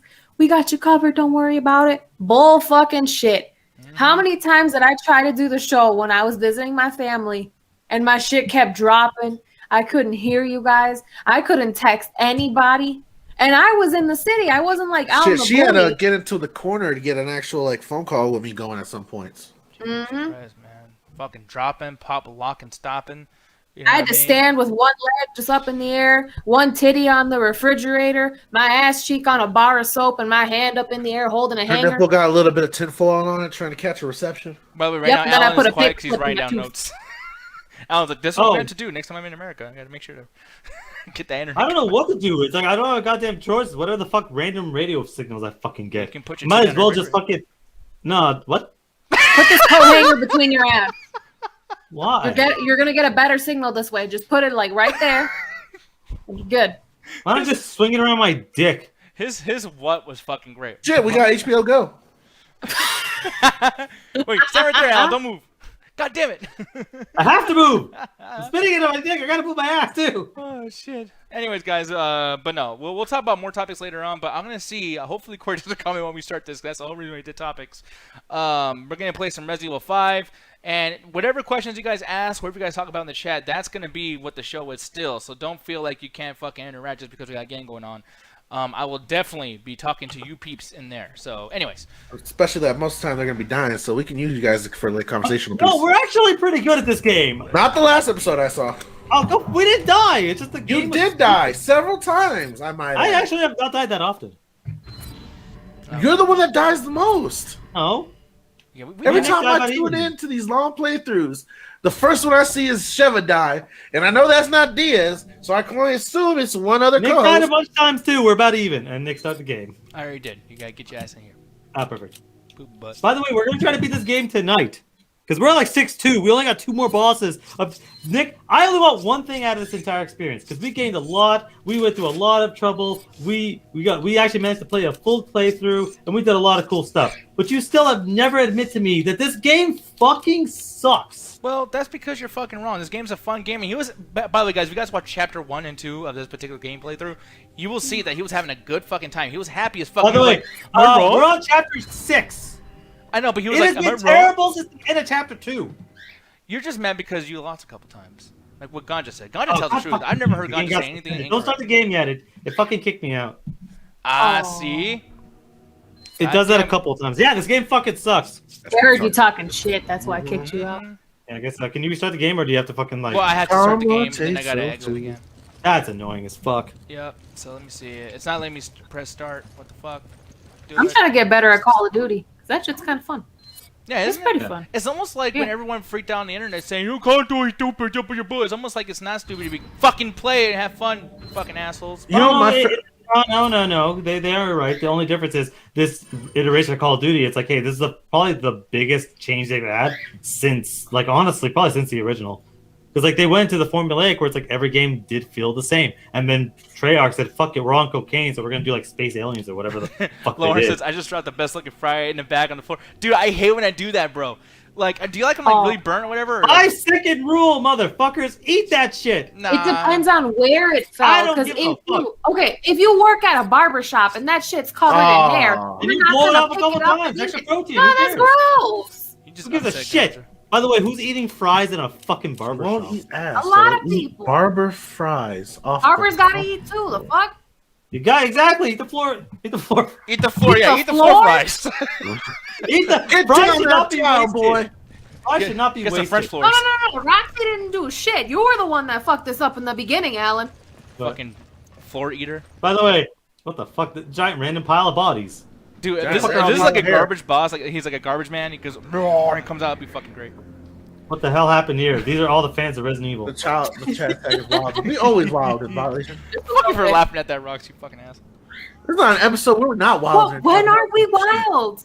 We talk about Alan's ass. We talk about shitting on people's chests and shit. We talk about how you shouldn't wear creamsicle shoes on a date. Like, we've gone Wait, what everywhere. the fuck are creamsicle shoes? Think about it. Creamsicle. You ever know what a Ice creamsicle cream on is? your Okay, feet? Yes. Alan, hear me out. So No. if you go on a date with somebody and they show up like dressed in super bright colors, how do you feel? I mean, I guess I wanted to worry about getting hit by a car. You guys are the definition of wild. We'll continue after this cutscene about some bullshit happening where this woman not just got betrayed for some fucking Me reason. personally, I don't mind bright colors. I like bright colors, but you gotta be able to mix and match other colors in there to kind of balance it out. You can't be wearing like all neon orange and all neon green. You gotta throw in a couple other colors to balance it out. Feel like it's GP Easter. Jackson, thank you very much for following, by the way, sir. I really appreciate Yes. it, man. Or girl. Who knows? Could be, We'll have to cut. Showing the up to the cutscene date looking today. like Willy Wonka and shit with the cane, the purple outfit. So yeah, this Okay, is that one of- might get me. Okay, so apparently Ouroboros that shit that we've been finding these bosses based off of whatever the fuck. I guess it's rejecting her or not. But didn't that do that to the Well- other person that we fought? Yeah, but basically she, I guess Wesker just said fucking injected. And since Ouroboros is essentially magic, she's not gonna turn into a gigantic fucking, like huge fucking thing. Because it's taking all this organic matter. Dude, this is actually equivalent to when he freed Godzilla in 1998 and that Roland Emmerich movie. It's like, that's a lot of fish. That's a lot of fish. That's a lot Really of not. flesh. Why did I let you speak? That was fucking funny, bro. Come on. That was terrible. That's a lot of fish. By the way, this is also how Dead Space ends. This is the first Dead Space ends. Somebody look at the chat. When did the first Dead Space come out? I'm gonna guess off the top of my head 2008. Okay, if it was 2008, this game came out a year later, which could have easily ripped off the ending of Dead Space 1. Well, Dead Space ripped off his entire thing. Oh, thank you, DJ Miles. And he Dead says Space is they a can- way better game than most Resident Evil games. Okay. Yeah. You know what? I'm gonna say something more controversial. Dead Space 2 is better than 90% of Resident Evil games. I'm gonna say Dude. something also controversial. I think the mask look is pretty fucking hot. Well, we died. I like the Pachuco suits. At least we did it together, Nick. All right, so I got a question about the game. Is Capcom really trying to make me believe that these people are going to take this monster on with 2 pistols? Look, man, we also have a yes. grenade. Look, we also have a grenade, okay? Don't fuck this up, Alan. They don't show that in the cutscene. Look, I see 2 In pistols. my defense, I didn't know and it a was machete. Alan, argue later. You gotta focus.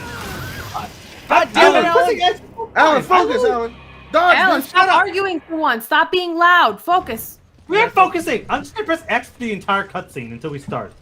Does that sound good, Nick? Yeah, something. I'm starting now. Fuck this game. I mean, you might Right now, fuck this game. Thank you, Gary, very, very much, sir. But you know, I think Alan's the best because I want to make him mad. Look at Okay, that! it worked Oh, this that's time. a good babies. Keep pressing. Okay, Oh, keep fuck. pressing buttons, man. Are you still pressing X? 'Cause you might fuck Shut the that up. goddamn hell up. Oh, goddamn it. Apparently we need to. Fuck this game. Come on, Alan. I'm trying. You ever get really anxious and realize you're I pressing don't the know what to wrong press. Yeah, I just hit my dick on exit. Fuck this. Did we Oh, die? see? Oh, Yeah, look what you you did. died. Look But what you you got done. bad hand-eye coordination. Okay, so we know it's AX, X, AX, X, X, my tax return. No, it's not, what it's not else going we- to be the same thing. And by the way, too, I touched my dick for nothing, Alan. Thanks a lot, fucking asshole.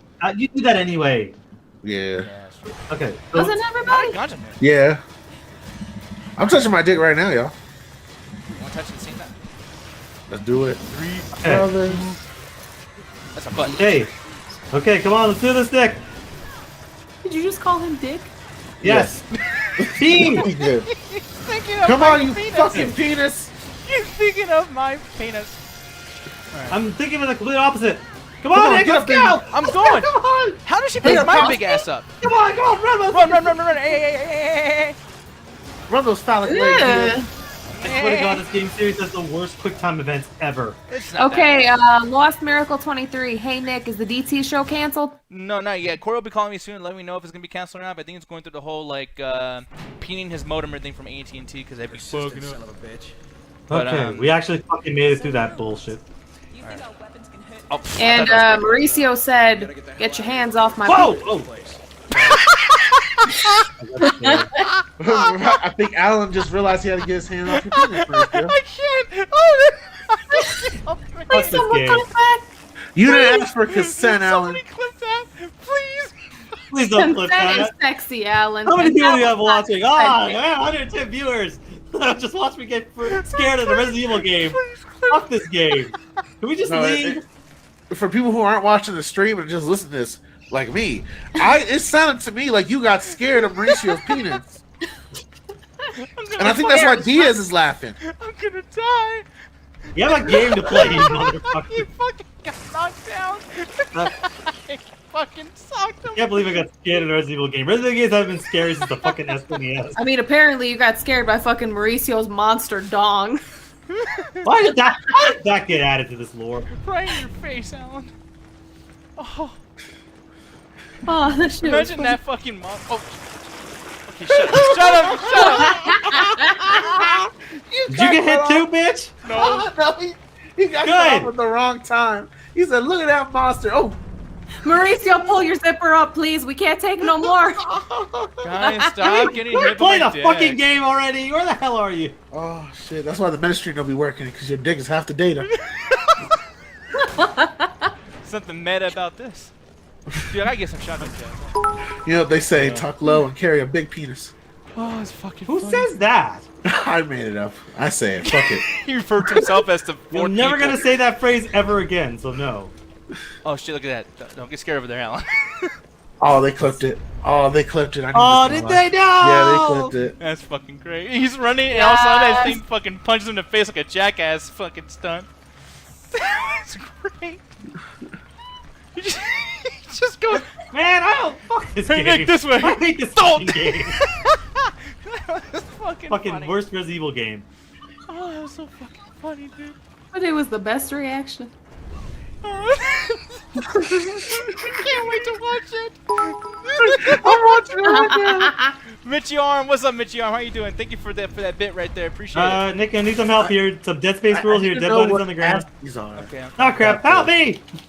I'm coming. I don't know where to find you. Fucking damsel in Map. distress. I wish I knew that reference. What is it, Aspie?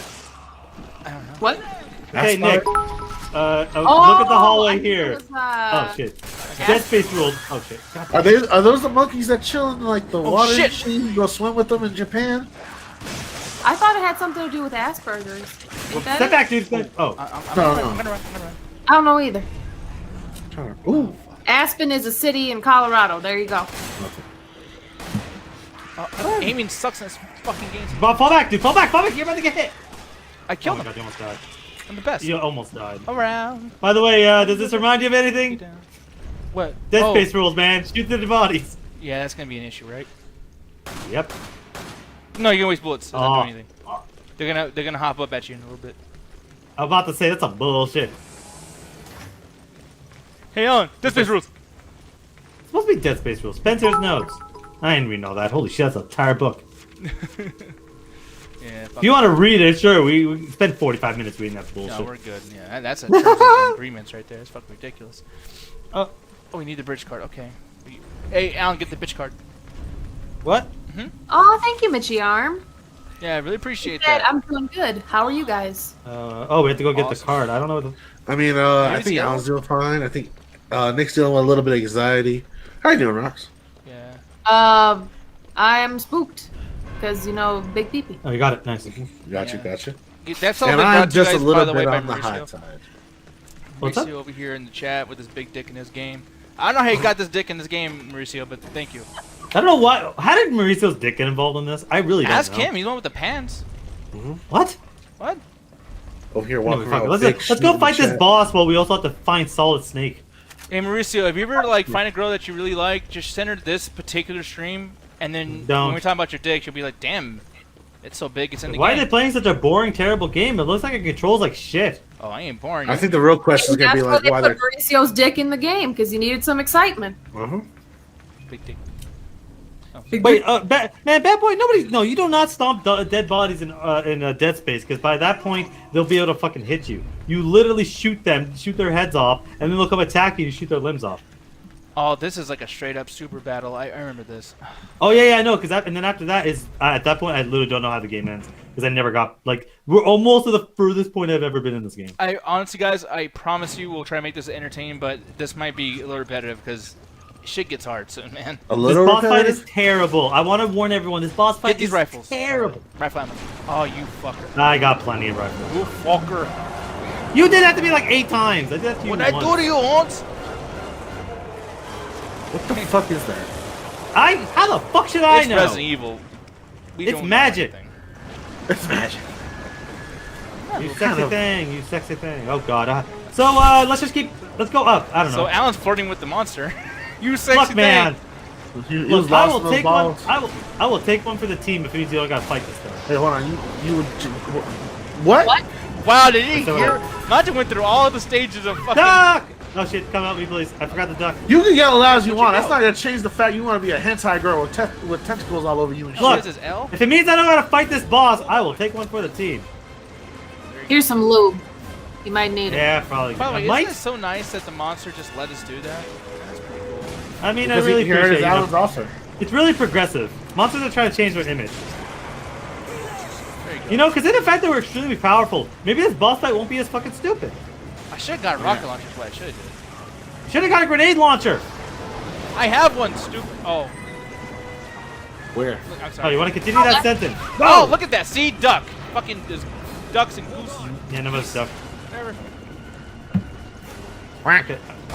I don't need the handgun ammo, but okay, I need to see what's in the air because maybe there's some health. Because I don't know how many fucking chest bumps you're gonna be able to give me before I just collapse. Hang in there, champ. I just got shot. Hang in there, champ. Imagine that actually worked during World War. My leg, Sergeant. You'll be fine. Worked on- My nubbin. You're right. It's healing and regenerating. Wait, is it dead? Did we do it? Nah, there's no way we beat it in like 5 bullets. I don't know. Keep shooting the giant glowing thing. Well, because I have a magnum. Getting It's like, bigger? Did do it? Yeah. I have a powered up sniper rifle. When We it might got- be able to beat this really quickly. You do guys shoot the giant glowy thing. Look, Legend of Zelda wrote the boss battle fucking game for like 2 decades. Shit, I'm dying. Help me. No, thank God. Thank God you're paying attention. yeah. I've seen a penis that looks like that. okay, I Back got when you. I used to- Fucking A. I know that's pretty big penis. I mean, not that it was big, just the tip was all red and the skin was all red. Please stop talking. No. Sit, Not please. many Think about horrors. that, like how much things girls have to get through to suck a dick. It's just like, oh Uh, man. Please, I don't know. I literally have never thought about that ever. It's a lot of work. You should Alan. really think about. Yeah, you should really. Consider I'm not in the middle of this bullshit. I still find it funny that dentists can tell if your dick sucking. Yep. Then again, it's crap. like. Wait. Oh, dodge! Oh, dodge! See, look I at actually that. dodged it. It's a lot of This is things. what you get for Actually being dodged. a forward person. Crap, they help me. Oh, okay. Dude, I got you the whole time, bro. Yeah, I know, but this is gonna be a garbage boss fight if I fucking keep like getting almost My dying. dentist caught me being a blunt smoker. Nick, quick, both dying. quickly. Get on me. Okay. Fuck, I wish we had some health, man. I would do anything for some health right now. I'm gonna Lord. stay Yeah, right you beside you as even much as fucking possible. tentacle monster. Wait, Herb! Oh, that was. It's a good thing I herb. pressed exit. I don't really give a fuck right now. I'm gonna heal us Oh, up. look at that! I was in my fucking item Damn list. it! I was in my item Dude. list. I was in So my what item did, list, what did I dude. say earlier about Alan always dies? Dude, Little bit. okay, we're buying buy health right now. I am curious though, Alan. Do you remember what he said about you always dying? Yeah, that he's a bitch. I don't remember. Dude, I was on my upgrade screen because I was going to be able to actually like heal us fully because I had the right herbs or herbs or whatever the fuck they're called, but it just killed me in the last second. I'm like, no. Actually, you know what? Where is it? Buy the grenade launcher. I have Buy one grenade already. launcher ammo. Ryan. I'm getting a Get some rocket ammo. launcher. Thank you very much, Ryan. Appreciate it.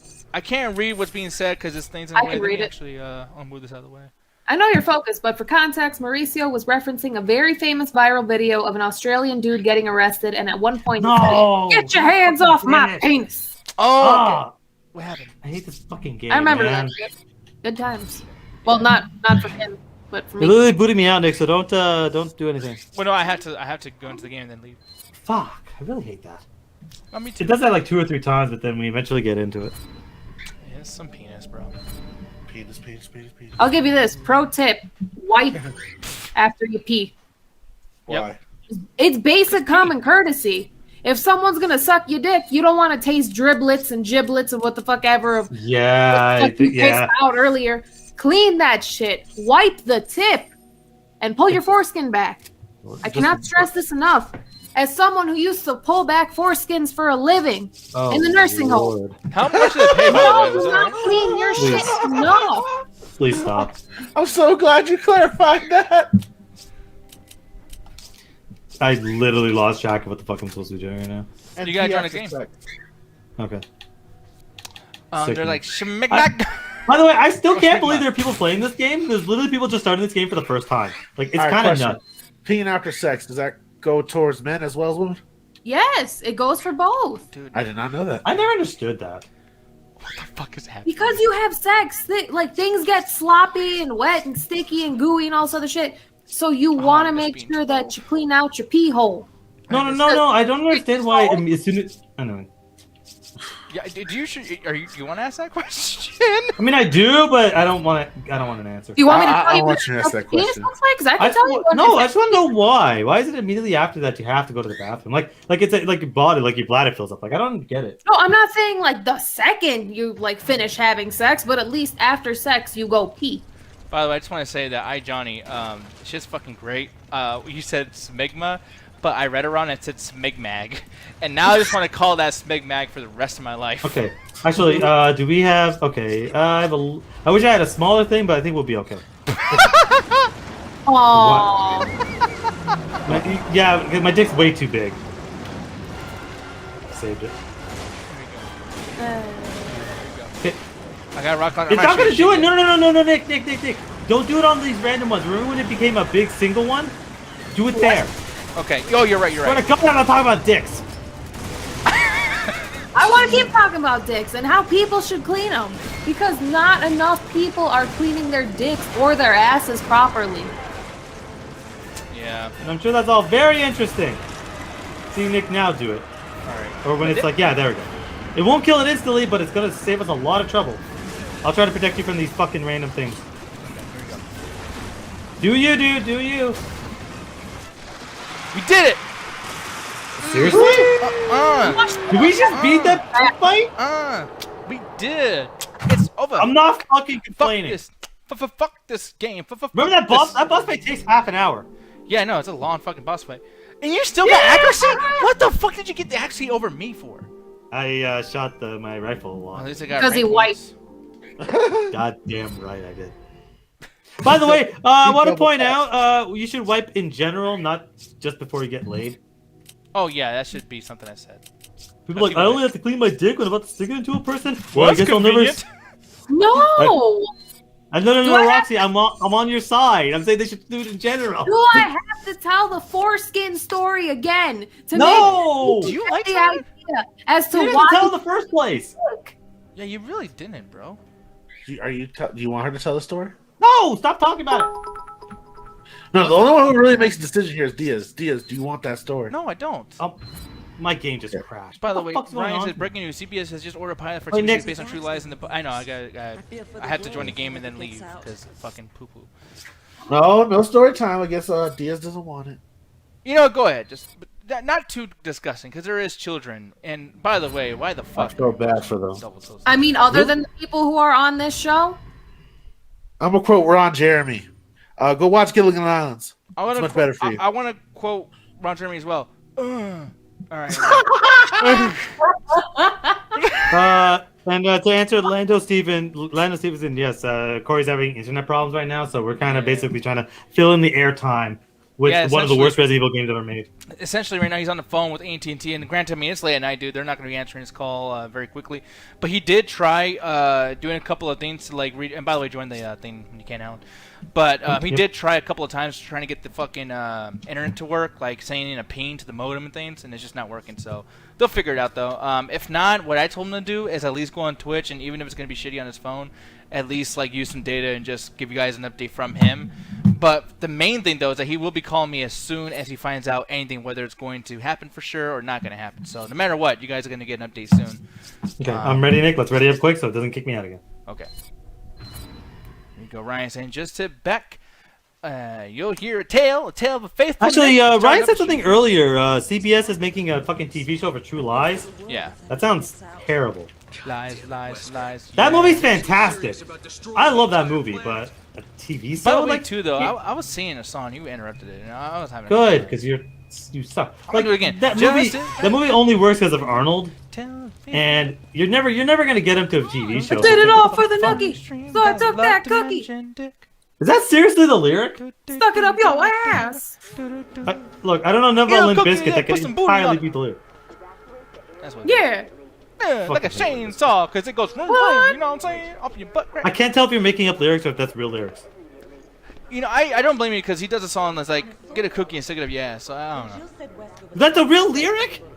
Well, he says stick it up your but he means ass. Poetry. Why It's does just a Wesker have polite the fucking way of X saying joke? ass, so that way you're not saying ass, and the waiter at the restaurant don't look at you funny. I want to see Yeah. Fred Durst censor other words, like instead of like fuck, he goes like, cuck. You know what I mean? CBS Yeah. fucks are doing all the classics. Yeah, I mean, I'm cool with CBS doing that, but this streaming war shit needs to stop because they're everyone's thinking like it's like this never-ending treasure fucking whatever the fuck thing. It's like you gotta stop, dude. Nobody Yeah. has enough money to do all that shit. Oh, but yeah, I'm sorry, that's cussing. Yeah, it's basically telling us, Jill's telling us, hey, cut off his strength from the virus because it's unstable. Basically, hey, here's the secret kryptonite to kill the dude. And essentially, too, just so you guys know, if you guys watched a little bit of the first stuff that we did for the Let's Play, Jill Valentine was actually somebody that Wesker was controlling through this little red thing that was on her chest that was constantly pumping her up with the infection to make her do whatever Tricell wanted. And now she's helping us, but we gotta do essentially what we did to her, we gotta do that to Wesker, who's the main boss of the game. And I literally, at this point, I have no fucking idea what happens next. Like, this is the furthest I ever got to the game. I will tell you, like I said yesterday, or last time we played this, this is essentially where this game has all the quality that it had before and just throws it all away to be the most ridiculous, It gets stupidest- worse? Oh, it gets so bad. Like, This game is already fucking terrible. I disagree with And that. the fact that it's somehow... Oh, dude, you literally only like the first two chapters. We are on record of you saying of fucking how bad this game is every subsequent chapter after 2. You just like it because, hey, I get to shoot a lot of things. Well, that's a fucking game. Like, yeah, I want to. The game is shoot bad stuff. though. Things are worse than But Every it's- boss fight in this game has been terrible. But you're mad because what? Because you don't like the story. Every boss fight in this game is terrible. The control camera everybody keeps me else, on the there's fucking less bosses awkward than there side. is everything the fucking, else. The boss fights are terrible. The inventory system is garbage. The fucking Look at enemy. Johnny says the first time you ever heard this game being bad. See? He's Really? On my side. He's on my side right there. No, he's not. He just only talks to 4 people. He probably talks to a lot of people. You're right, He's but One-Eyed Johnny. Everyone knows One-Eyed Johnny. Come on. Hey, hey, Austin, Nick, what's up? Don't say hi to Alan. Fuck Alan. He's talking shit He about this agrees game. with me that this game is fucking garbage. I hope he doesn't. You have literally Silly agreed with me on every stupid thing that happens in this game. But because you get to shoot a couple of shotgun a couple times, but every single time I've said something's dumb, you're like, yeah, that's kind of dumb. Like the village of racism, the racism village, the fucking stupid puzzles, the fucking enemies that don't know if they have to take 80 bullets or 2. Like you yelled at me at the inventory system. You yelled at me at the stupid bosses. Like you have agreed with me on every single thing about this game, but for some fucking reason you will not just agree that this game is terrible. Because I'm having a good time. I'm hanging out with my buddies. I'm hanging out with I'm the having chat. a good time hanging out with you, but this game sucks. Look, dude, Then I like guys, We're to... literally fighting hard now. zombies. We're literally fighting zombies that are dressed in Vietnam era fucking outfits, doing combat roles and shit. Alan, you're wrong. I'm not, and you said as much. You screamed at me. All you have to tell me, all you have to admit, this What? game is bad. Maybe I hate it game more is than you do. badass. That's fair. But just Hold tell on. me this game Corey's is bad. calling That's all I want to Corey's hear. calling me. Shut your face. I'll be right back. Okay.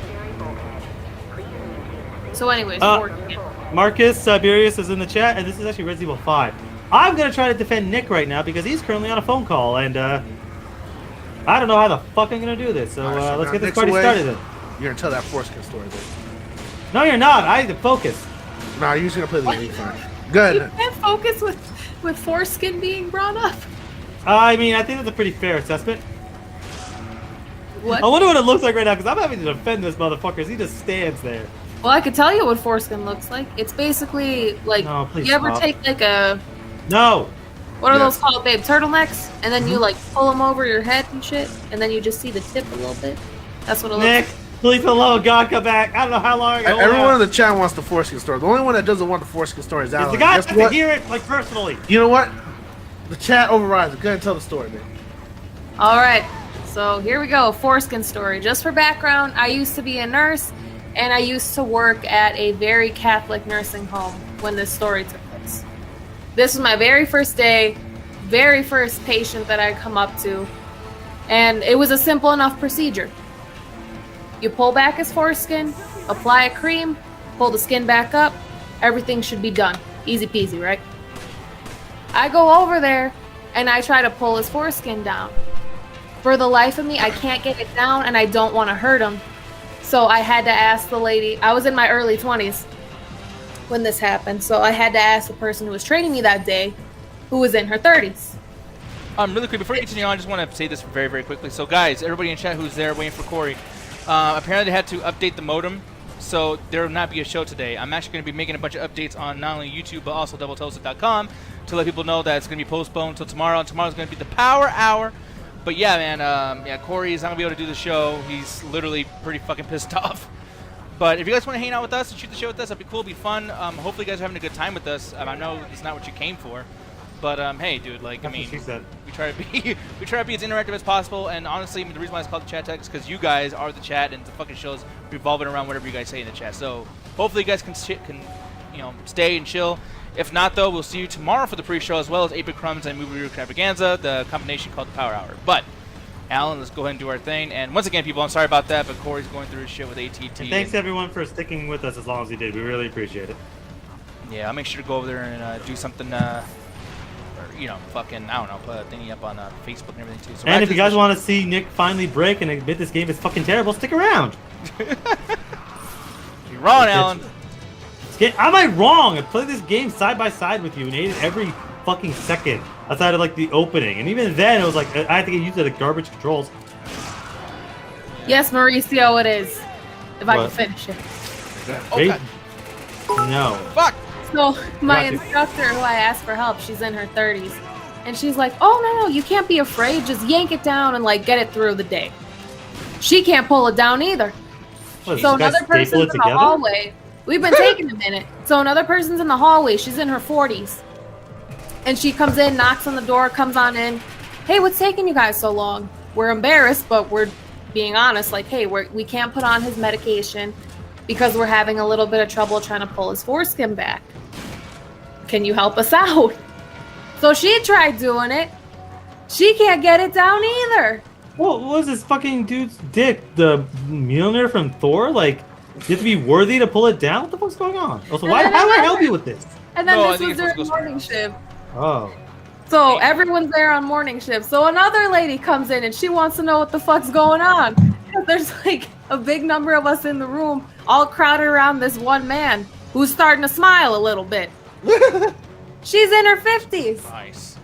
Motherfucker super glued his dick together or some shit. I don't know. So she's like, what the fuck's going on? Why is everyone in here? Why are y'all taking so long? We got other people to take care of. Call lights are on. We got to get going.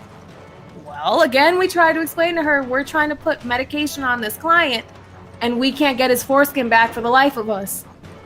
Do you know if he has like a skin condition or something? Is there anything we could use as lube? And we're all just clamoring around there trying to figure out how the fuck can we pull his foreskin back. Last person to come into the room, the head nun, the main boss, the big kahuna, in her 60s. Motherfucker made it all the way to the final boss of the fucking, like... She came in and was asking, well, ladies, what's going on? No! Why is everyone in here? So we told her again, like, we can't get his foreskin down. We have tried everything. We were almost about to get, like, different types of lube and everything, but we cannot get it down. She comes over, walks up, pulls his fucking foreskin back like a banana peel, bitch. Just she finessed it. Was it rich in potassium? I guess? She finessed it, just no problem whatsoever. No, nothing. Just point. Just pull it down. Easy as fuck. And we all feel terrible because this man has had how many people's hands on his dick? Alan. Possibly hurting. I don't know where the fuck we're supposed to go either. No, dude, Alan, no. So earlier when you're asking, where the fuck do I go? Yeah, it's literally right there. Wait. But I thought we had a switch to do. No, yeah, that's what I'm saying. Look at my screen. So after all that running. So after all of us apologized to him, like, oh I'm my sorry god, that we put you through so much discomfort. I'm sorry that we had all these people like touching you and poking you and prodding you. I'm sorry, sir. This man looks up at all of us, starts smiling, and goes, "We should do this again sometime, ladies." And that's the fourth bloopers pick again. And that's the latest episode of Dick Tales. Woohoo! By the way, we're the biggest fucking idiots in the world. Where wow, we did not realize that. I think you're. Nobody likes you. That man had a hand job for multiple generations. That's a multi-generational hand job story. Yeah, he's like, it looks like he finessed y'all. We just call that dick father time and shit. Fuck, at this point. Oh shit, I'm running out of, I gotta keep my fucking sniper ammo because I don't think we're gonna have as much luck taking out Wesker with one rocket launcher as we did the other dude. Oh yeah, no. Watch out, don't get close. I'm trying to fucking hit this dude. I need some help here. I'm like backed in the corner. Shoot the motherfucker. I'll be honest, if a fucking cockroach came at me like that big, I'll fucking piss myself. I mean, yeah, that's a fair fucking response, dude. Oh no, I freak out. Get out of the way. All that shit. You know, when you aim, you get like stuck in that position for a while. It fucking sucks. We don't bring up the cut storm ratio because cut story led to I quit story. Yeah. Wait, what? You, I'm cut. No, How did the I cut story turn into the I quit story. I'm so confused. I don't remember quitting over that particular joke. No, you did. It's just a joke. No, because it was like literally that following week you did. Oh, was it really? Yeah, it was. I thought there were weeks. No, I got you, Nick. I got you, Doc. Next fucking I week. thought we were covered. We've been covering this whole fucking time. No, we haven't. It's been in 2 random spots, like in every level. Alan, They added it is in this last whole fucking gameplay second. not canon to you? Like, what the fuck? No, it's random. It does it whenever the fuck it feels like it. God damn, I just got murdered. Need some help here. Thank you. We gotta take out these 2 big motherfuckers. Oh, never mind. Good. Let's see. What the fuck is my goddamn... I'm running out of ammo. Alright, got both the hangover, Oh, the hangover keys. Well, yeah, trust me. That's what playing this game feels like. Come on, come on. Said that shit like a fucking rap song. Come on, come on, come on, come on, come on, come on. They need to bring a res. When Hey, is the chat you know, tag I just gonna do a realized crossover? what's up? No, because I'm reading the chat too. But no, they're saying when the chat tag is going to do a crossover with Double Toasted. Maybe during the next 5-hour stream. I wouldn't mind doing something where we play Among Us with them. Or something like that. Bug Corey.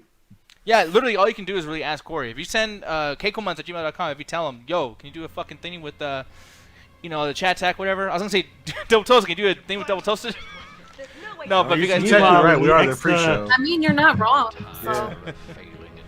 but yeah, if you guys do that though, I'm pretty sure Corey will be interested or whatever too. I've talked to him about that a long time ago, and he was like, "Gonna play Among Us," and I was like, But I mean, I would be down to play Among Us. at that If we time, get I a lot had of to play people. yes, Okay, Mission Impossible 2. or Matrix or anything. I was like, this shit's so. Well, no. The throwing the glasses of Mission Impossible. His outfit is from the Matrix. how quick you that defended it motherfucker when you is said plane. Matrix. He's I know. like Wesker stole his plane from Xavier.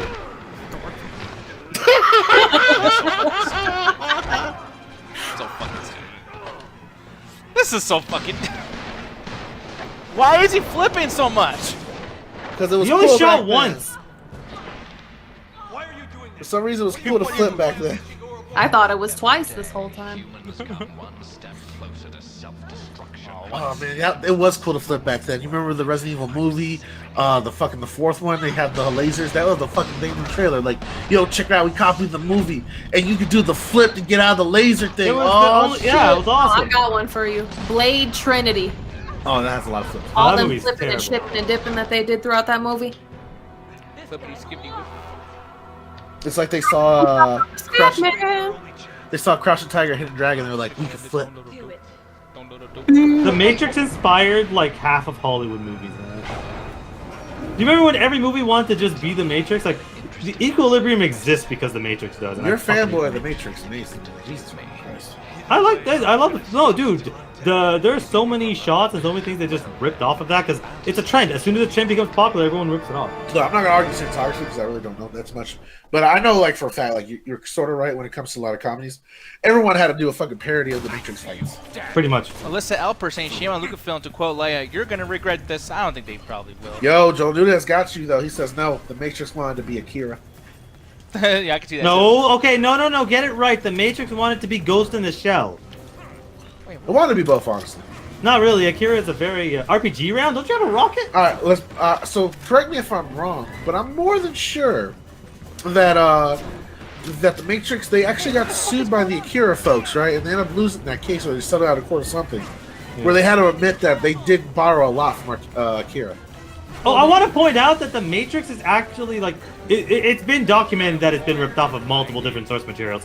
I just think as far as what they did for cinematography, practical effects was bar none to like anything else that was currently going on. So it's I like, gotta see I it love pretty that soon. movie for that. What are we doing in this bus fight? I Nick? have I've literally no fucking, I have no idea, and I'm trying my best to focus, but like, I guess we are supposed to hit him with a fucking rocket launcher. Well, we hit the switches that did something. That is clear to you as planets over fucking. Yeah, so I'm gonna send a I mean, yeah, I guess, yeah. See, he really is just like Thanos. All right, so should I shoot him with the rocket launcher then? Nah, because this clearly isn't his form. If he's in like keep shooting or keep doing stuff until we figure out, because this isn't the fight, this is the pre-fight, you know? It's the Can't get pre-show. ammo. the pre-fight. Yeah. Okay, at least I got a full health thingy in case we need it. Oh, he's turning on shit. Yeah. I think honestly, man, this is on you. I really have no fucking idea. I'll let you know right now. The first Blade, that fucking opening scene is fucking iconic. You gotta distract him, by the way, dude. Okay, I'll try to shoot him. Motherfucker's always trying to ice skate up the hill. I like that line a lot. It's cool. Where is he? He's somewhere. I'm so confused. Where are you? He's over there quoting some like end of the world bullshit. Just ignore him. Just get your mission done. It's broken. I shot him. I too read 8th grade philosophy about overpopulation. Let me quote it to you about why I am right as a basic ass kid. All right, I'm gonna shoot him right here, dude. Remember, because the only way to solve overpopulation is murder. I read Lord of the Flies. That book is 451. terrible. I know how this goes. Nick, I love you like a brother. I told you not to yet. You missed. No, Nick, wait, don't go up that ladder. Don't go up that ladder. You say it as I'm climbing. I said you were on the ground when I said that. Okay, I'm gonna come. Oh, we're at the. Oh, I think we actually. Never mind. I admit I'm wrong. Go, do it. You're the one that's gonna rule this new age, right? Aw, Pep. See? Fuck! I think we have to be in a situation. That's gonna be difficult. But I think we actually are supposed to hit him. But this is gonna be very It's difficult. almost like that was fucking right, Alan. Yeah. I already said I admit I'm wrong. And look who's about to die. Help me! How many Listen to times my have you help. gone in one fucking stream, dude? I don't know. I'm still playing this game, so probably a couple more. Fucking A. I know literally what to said do. I admit I'm wrong, but apparently that's not good enough for Nick. You're fucking stupid. No. He wants You're you to take stupid. 50 lashes. You're a You stupid missed dummy twice. idiot head. You stupid dummy butt. You missed. Damn, he dropped the accent on you. Nick has Heard an that. accent of Oh, God. stupidity. Okay, dude, you're on your fucking own, bro. You gotta kill him, alright? Never mind. Well, that didn't I'll work be out. right there. Oh. Oh, He I pressed got the fucking cancel. shot. Alright, here's the thing though, dude. I gotta do something. This might kick you out. I don't know. But I have to go and update the carousel and everything for people to know. Oh, okay, yeah, of course, yeah. Basically, I'll keep the chat occupied in the meantime with Roxy, and I guess you guys can tell another one of your random stories while Nick does this thing. Yeah, let me see. I'm gonna wrap. Actually, can you continue the game and just go to the organized screen so it doesn't kick me out? Yes, sir. If I could buy some ammo and get some shit going. Actually, this has been a good time. We have a lot of new people watching, so if anyone's got any type of Q&As to get to know us and shit, you can just like give us in the chat. Oh well, fuck. I guess I cut this out.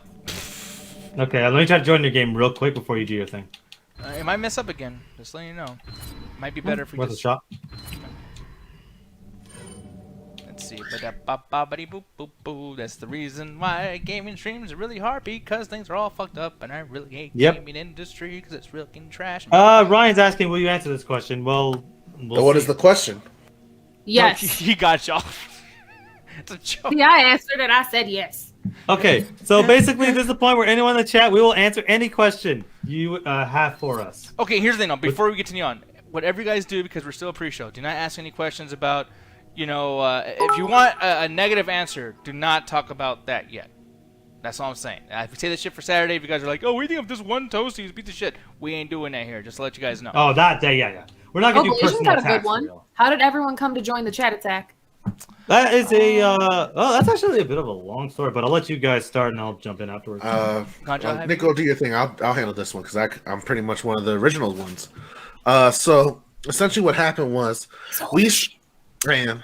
So when Double Toasted had really started up, they had the chat feature that really had just started kicking in around their first year. Doubletoast.com one. Yeah, the Double Toast Comp one. I don't know if it's still available or if they upgraded or not. I haven't been on the website in a while. But one of the things that I was big and part of it was I was really interested in the community at that time because it was fresh, it was new. You had some people from the Spill days that kind of transferred over, but a lot of people really just got to know them as Double Toasted or a Corey and Martin show, as you guys remember that during the SoundCloud days. But essentially it was just a chat group that met every Saturday, and it was headed by one of our old co-hosts, Anthony Wilson Jr. And again, it was just a chat thing, and we'd come hang out, we'd share gifts, we'd post music, and it wasn't really audio, it wasn't really video or none of that shit. It was just more 100% chat based, similar to what you guys do in the Twitch stream. And I remember I went away for a little while, and then I come back after vacation, and Anthony and Nick had come up with this idea that they wanted to do a show. I didn't know that they were going to do a show originally. I just jumped on one episode and I had such a great time with Diaz that I was like, yo, man, I would like to do this full time. I enjoy hanging out with you guys. I enjoy the concept. And to be honest, I really think that I can add something to it. And that was really the first start of it. It was me, Diaz, Anthony. We had another co-host, Trey Cooper. We had a dude named 90s at the time. We're all still friends with everyone now. They just left for personal reasons, as well as a lot of people want to do podcasts and they wanted to get into a lot of entertainment stuff. But they don't realize it requires a lot of dedication. For a lot of people that don't know, we've been doing this for a good 5 years now. I was 22 when we started. I'm damn near in my 30s. And we're just now really starting to get ahead in terms of our product and in terms of us talking and really just hitting every mark that we can in terms of growth. But yeah, we were there from the beginning, and we kind of started off as a fan thing and really bloomed onto its own thing. Matter of fact, we used to actually bring on the audience. Matter of fact, the chat was so interactive back in those days that if you guys actually asked for the link, we could bring you on as guests and talk and shit like that. I know, Blasian, we've talked to you about this before, but we kind of had to put a stop on that because people kept showing their ass or acting the worst type of fools. And as the internet got more and more tightened in, as these entertainment companies got more I would just to say got more oversight going on, so that we can't do a lot of stuff that we did back in the day. And not only that, our humor has grown a lot. Matter of fact, we did a lot of segments and a lot of skits back in the day that would not be viewed in a positive light today, and rightly so. But because you change with the times and all that, so I really like to think that we've grown and we keep developing. I don't think we ever stunted, and I think that's one of the biggest things. I don't feel like we've stunted in terms of our growth, or as well as our own development in terms of humor and what we're willing to do in terms of entertaining you guys. I mean, I'm not going to eat no dog shit or anything like that, because there's other people that want to be that source of entertainment. But conversational pieces, just giving y'all a place to hang out and just have like a sense of like community, that's what it's all about for me, honestly. Maybe one day I'll get like a chance to get like a free edible or something for a promotional code, but that's about it. I really have no real high goals except maybe trying to become somewhat paid, even if it's like just basic minimum wage podcaster. But I think that's most everyone's type of goals when it comes to podcasting gig. But yeah, this all started off as a friend group, really. Yeah, and I'll try not to say too many things that he's already said, but like the biggest thing for me, and I'm done with everything I had to do, by the way, but like no, when Anthony first started, what he wanted to do was do this thing called the Midnight Chat Tag, where you go inside of the chat room and you just talk, and that's it. It's not like really talking with your voice, it was typing in the main chat. And then the thing is, though, is like I remember when we started noticing that there was like a chemistry as far as like comedically or us talking, whatever. I feel like it was like, okay, this would definitely be a show, and that's kind of how that happened. And then gone to everything that he said happened after that. But Alan, you man, why don't you tell people how you ended up joining and whatnot too, and let me know when you're ready, because I am down to continue. I am ready to go. Well, I was manufactured in Lab 627 in the middle of Antarctica. Yeah, it's a fucked up place. We had got a hold of Keanu Reeves' DNA, but as you can see, it didn't take too well. Cloning procedures stunted my growth. Mine was a very random fucking series of events in which I was a fan of DT, and when I heard they went and were shutting down, I was sad, like a lot of people. And I was like, well, that kind of sucks. I really enjoyed their content. Oh, you mean and Spill? What's up? You said you're a fan of DT, but when they shut down, I was like, wait, did they die? Sorry, not DT, Spill. I'm sorry. Oh, god damn it. No, die immediately. Help me. Fuck you, Wesker. Go over there. Okay, so that whole thing earlier. Oh man, I didn't even know the game's not showing. God damn. Well, good. They didn't see my death. But yeah, so when DT came up, I actually didn't follow them for maybe like the first, I want to say almost like the first year. I didn't know they existed until I randomly like a buddy of mine was like, no, they're still around. I'm like, wait, what? So I watched a random live stream, and that's when Anthony again said, hey, come join the chat attack. By that point, they're already established. So they were doing live shows and all sorts of shit. So I was just randomly chatting like I do in the chat there, and that's one of the things I did is I always liked it when people acknowledged me. They'd be like, hey, Alan's there. That's cool. Thank you for showing up. And it always made me feel nice. So I did that to everybody else that came in just to make sure it's like, hey, this guy's also here. So it became my tagline, be like, hey, this person's in the chat.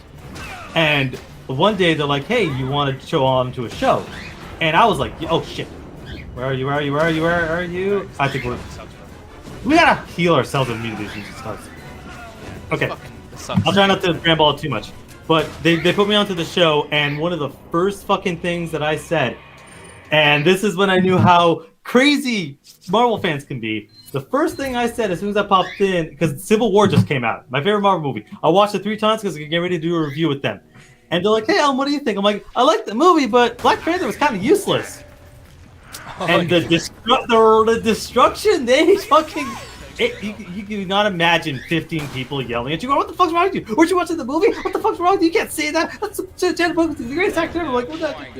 And I just fucking took every bit of it. And I was like, yo, I ain't going back, man. I embarrassed myself. I can't do this anymore. Nah, I ain't going back. They're gonna clown the fuck out of me. Next week, it's like, no, they didn't really remember. And I came back like way later on another show and was able to kind of impress everybody a little bit more. I was not acting as much of an idiot. And after several months of that, Nick and Anthony were like, hey, do you want to be a host? I was like, what? I'm just a random motherfucker in the chat. They're like, no, you're here, you know how to review, you have crazy fucking opinions, but you always have enough intelligence to back them up, and that's how that kind of started. I'm gonna have you shoot that rocket launcher. I am so okay, scared. I think he keeps dodging. I have an idea, but you might need to shoot him. But make sure you get bullets. Like, make sure you actually get skin, because I have an idea. Like right here. I think I'm supposed to punch him. BAM! I aim for his foot! Nope. I just hit him too. I think we have to like. I feel like we have to do something else like in this level. Mississippi Jackson, yes, no show tonight. I made a post about it earlier. And we talked about it in the shows. I can't really reiterate too much because I know people are probably sick of it. But Corey's internet was not working. He talked to him on the phone. Was on there for about an hour with them, and unfortunately, nothing came to fruition. So the show's been postponed until tomorrow for the Power Hour. But thank you for being here. If you're down to kind of like just chill with us, whatever. Like I say, I think we're one of the most interactive. We're gonna do one of the worst boss fights in existence. That too. I think that's when we start to hit him. Here's the thing, yeah, dude, this is fucking. I might have to. No. I think I know what we're supposed to do. Okay, it just can't keep going. No. I know what we're supposed to do. When he goes over there, one of us fires the missile at him. That's the only time he's gonna stand still. Okay. You gotta hit him with a missile. Pretty much. So, like, right before then, like, how we have to snipe those random rocket dudes, that's when we have to get them. Like, I think we finally figuring out what's going on. Mauricio, the only thing I can really talk about Blue Sky Studios is the fact that I got to watch... Well, we'll talk about that in a minute, actually. I meant to say something about that, but, like, yeah, we'll talk about that right after we're done with the gameplay and everything. It's just, I wanted to do a little bit of a change-up because of the fact that it's, like, this game... To Alan's point, if you're not fucking getting further in this game, it's really, really terrible. As far as like watching it, so that's why we just made topics earlier. But like, yeah, we'll definitely get into more topics at the end. It's probably really, really soon because honestly, dude, this has fucked up so much. And if this mission we can't figure it out, No, like I said, I think we can get this, man. We can get this. Oh, again, this situation, that's the only time we stand still. Well, no, by the way, the game's not over after this. Like that's the thing. Like I don't want to be here another hour. Okay, like, I don't. Oh my fucking god, that was like an insta kill. But please help me quick. It be long. I know, but like, we went to that last boss fight in like 2 seconds. I'm not saying it's gonna be that quick, but we can do this, man. I believe in us. I totally get it, and I appreciate everybody in the chat still being here. But like for me, I always think of like, what if I was in the chat? So I'm just like, like literally right now, this is where the red light's coming out when you're a stand-up comedian. Well, so I wonder how long it's gonna take. Should we try shooting him because you have more ammo than I do? But like, yeah. There we go. Yes, sir. Yeah, you take literally that. This. Man, Capcom must have loved the Matrix movies. Yeah, this is rough. This is some rough stuff. Oh, dodging that shit. Fuck you, sir. See, I feel like I'm gonna keep an eye on you to make sure that if he damages you, but I'm essentially gonna try hiding. Oh, fuck. Like sometimes it gives you the option to dodge, and then other times it doesn't. So I put this fucking thing down. I'm gonna see if I can help you or whatever. Oh, I thought that was you doing something. Here we go. Are lights off? You see, they're like, I can watch another. All right, cool, and I appreciate that, but you know, I'm just. That means a lot. Yeah, like I said, once we start making progress, I think that Nick will change his tune a little bit. But like, he is right. Like, you know, we don't want to make a terrible. Wait, attack him. Oh, I meant to counterattack and didn't let me, and I'm dying. I mean, like when I said earlier, like this is where the game becomes like one of the worst fucking things. Like this is totally it, man. This is. Did I shoot him with the rocket launcher? No, because we have to shoot him when he gets on top. Okay. That's the only way we're gonna be able to damage him because he's just gonna dodge it, and we only have so much ammo. Got you, son. Because remember, we have to get into in the crazy state. So like, try to hit him with a bullet because he'll miss eventually. Wait, there we go. Yeah, like when he shoots, like he's gonna be parts where he can't dodge as much. Damn it! I hate you, Wesker. Damn it, Wesker. I hate you so goddamn much. It's not even like fun. It's not even gratifying to even hit him. It's like, ugh. It doesn't do anything to him. Wait, there we go. Okay. Damn it! I tried to counterattack. It doesn't fucking work. It's all the other buttons. This is really like some of the worst fucking boss designs I've ever seen. Jesus. I wish I had more ammo. Damn it. Oh yeah, Super Saiyan, she's gonna be leaving Actor Top of Blue Sky, which will be pretty soon. Sucks that you're going through what you're going through. I actually recently had a situation where my water heater fucking broke. And oh my god, Depression City. What kind of that? Damn it! I pressed. Okay, yeah, we got him kind of. I had to reload. Yeah, I need more ammo. Here we go. I counterattacked him. Oh, good. Let me know when he gets that. I'll fire fucking. I'll fire the rocket. I've been practicing. Damn it! I can't counterattack. It changed the buttons on me, dude. Like that's fucking ridiculous. No! Alright, yep. So, I'm sorry, that's the red dot here, dude. I'm sorry. I know you want to beat this because we're the best gamers in all of Gamerland, but fuck that. That's rough. That is rough stuff. Because I'm telling you, that mission alone, dude, when I beat it fast, literally 35 minutes. And that's with me literally knowing exactly what to do and doing everything perfect. So I'm telling you, fucking awful. I know it's awful. It's just we're so close. I know, but it just it's one of those things. Like that's the hard thing about playing video games too. Is like if that shit's kind of rough. But really quick, before we get the fuck out of here, guys, I do want to touch on one more particular thing for everybody in the chat too, because this is one of the stories I think Ryan was very, very upset about, and I kind of get it.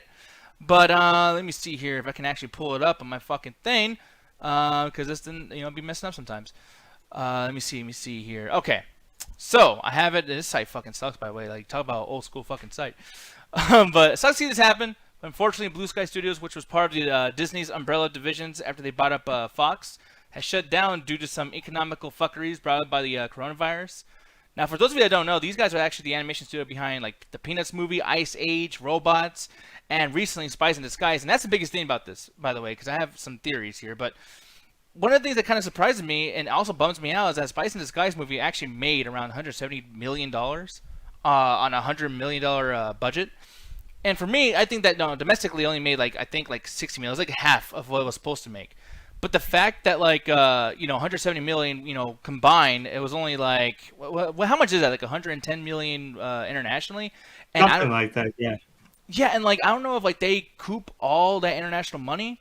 But you would think if they're making $70 million past their profit, where the fuck, like, this movie not necessarily, because you have to incorporate production and marketing and all the extra costs. Because that's the budget. That's how much it takes to make the movie. But you're not accounting for how much it takes to get all the other rights, how the other stuff that they don't include into the production budget. Where it's like, where it's like easily that movie needed to make $300 million to break even, probably. And then it's like it didn't come close. It was a bomb. Now smaller movies don't have to worry about that. But a big stuff like that does, and honestly, I'm more surprised the studio still existed because like I feel like all they ever did was shit out Ice Age sequels and movies no one ever gave a fuck about. So the fact that they were around long enough, I'm like, that's actually quite surprising. But do you think there's a situation where Disney is being extra careful just because of the fact that they know that Disney, that whole fucking Disney Plus premiere shit is kind of like haywire right now? Like they don't know what, because Mulan was, I guess, somewhat of a failure for them, which is surprising to me. Because it was a failure because they didn't really know how to market it properly. They're like, no, this movie has its issues and it's not that good, and also the $30 price tag, and also all the anti-China sentiment. It's like it was a bad time for that movie. Well, also, too, I think that another thing probably being extra careful for, as well as the fact that they don't know how this X-Men Marvel crossover shit's going to happen or work out financially. So they're probably like, we got to make sure to cut as many fucking corners as we possibly can financially because, when we're spending money on shit like this for them to just kind of sit around and like animate pretty much nothing, maybe this can get in the way of us doing all these crossover events that we want to do, whether it's for TV, Netflix, movies, whatever. I doubt it. I think it's a situation they looked at the numbers and realized, hey, the guys are actively kind of hurting the brand. Like if we're going to keep making animated features, we don't really make this kind of low budget, really not that. Not that much spectacle going on because again they just released Soul and Soul was fucking fantastic from everything from voice acting to the sets, every single thing that was going on. And it's like Ice Age movies would never get to that fidelity, and they're like, yeah, we don't want anything under our banner that could possibly hurt our banner. So it's Disney; they'll spend money on all sorts of stupid bullshit. They don't give a fuck, but they're like, we can't hurt the brand, and this does like a lot of the Fox stuff hurts the brand. X-Men hurt the brand. Dark Phoenix lowered the stock market. Because Dark Phoenix was $200 million and failed so... I don't even know if it ever made its budget back. But it failed so hard, it hurt its stock prices for months. I didn't even know about that. Which fucking like, sucks because the movie was not that bad. That movie is fucking terrible. I can't remember. I feel like another movie that was way worse came out that same fucking year, so I can't remember. But it was one of those things where it was almost one of the worst of the year. And it's like, yo, y'all just shat this out. They just released it because like, fuck it, get it out there. But it hurt their brand. They're like, yeah, we can't fucking keep doing this shit. Our brand is more important than any money we bring in. Rigo Morris, yes, we did. You can go back and watch the stream later on. But yeah, we talked about. Here's a funny thing, though, Rigo, just to let you know, is that we talked about it, saying should she get fired, and then I had disagreement when everybody else was saying for sure she should, and I was like, I don't know. And then literally like 20 minutes later, one of the toasties inside the chat right there.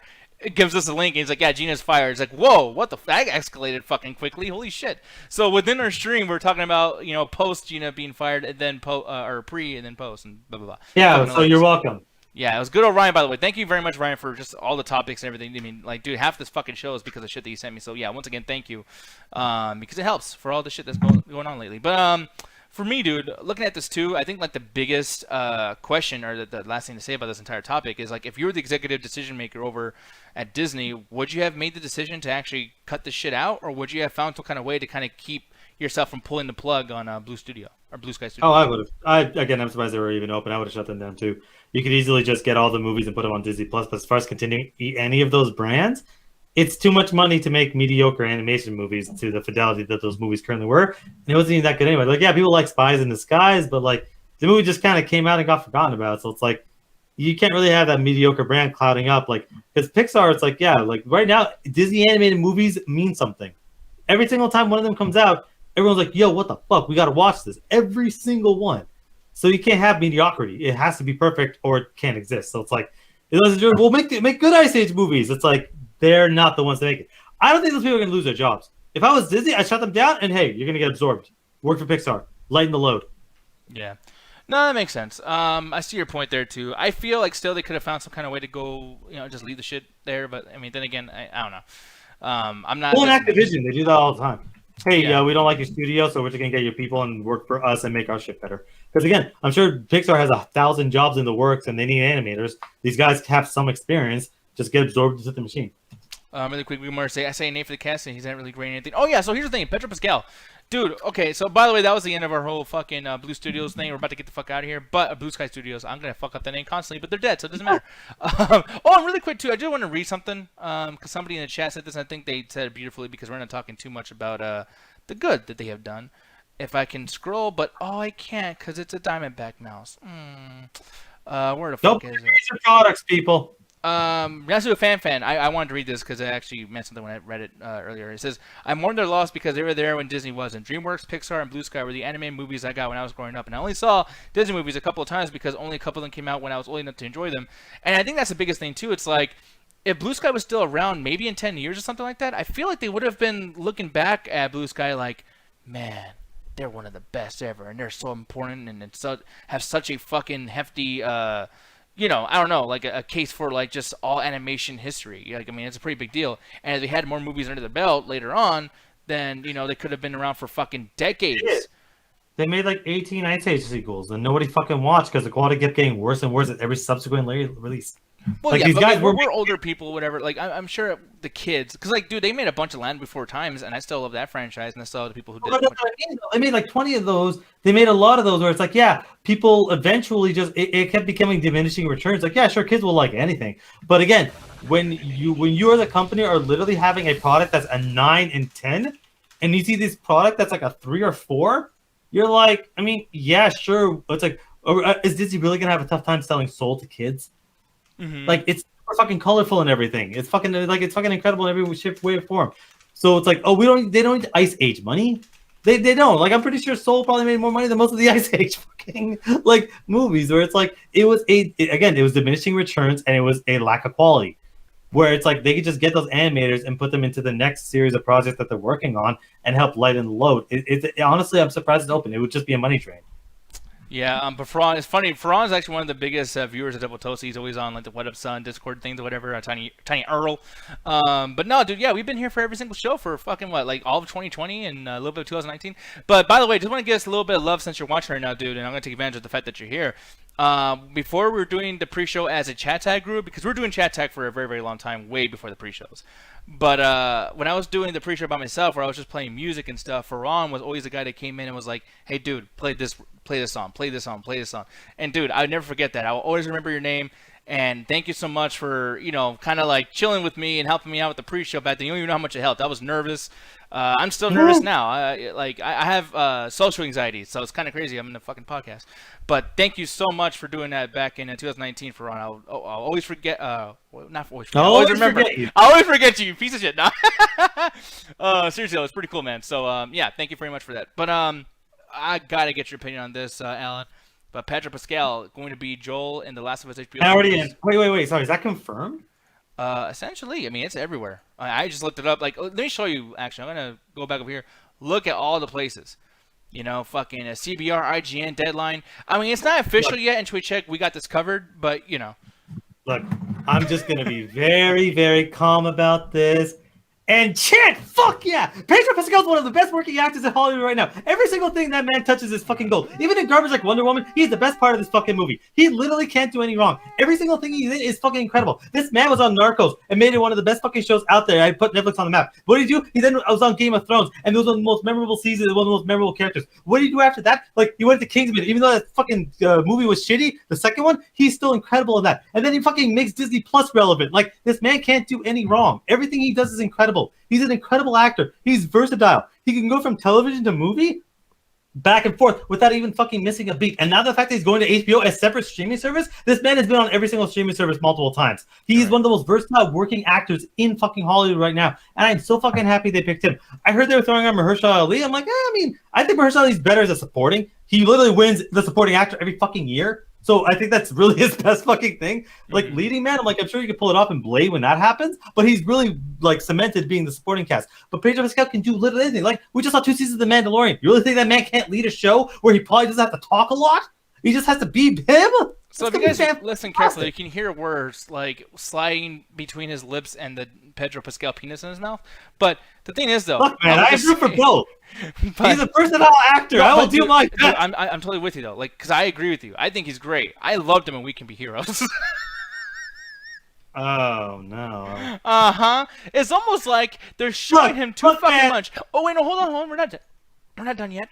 Hold on. Oh, hold on. Man, not everyone has gold and shit. He's a versatile actor. Oh, no. How many actors can you think that can have a great movie one year, a terrible movie the same year, and they keep going 2 terrible movies in the span of 2 months?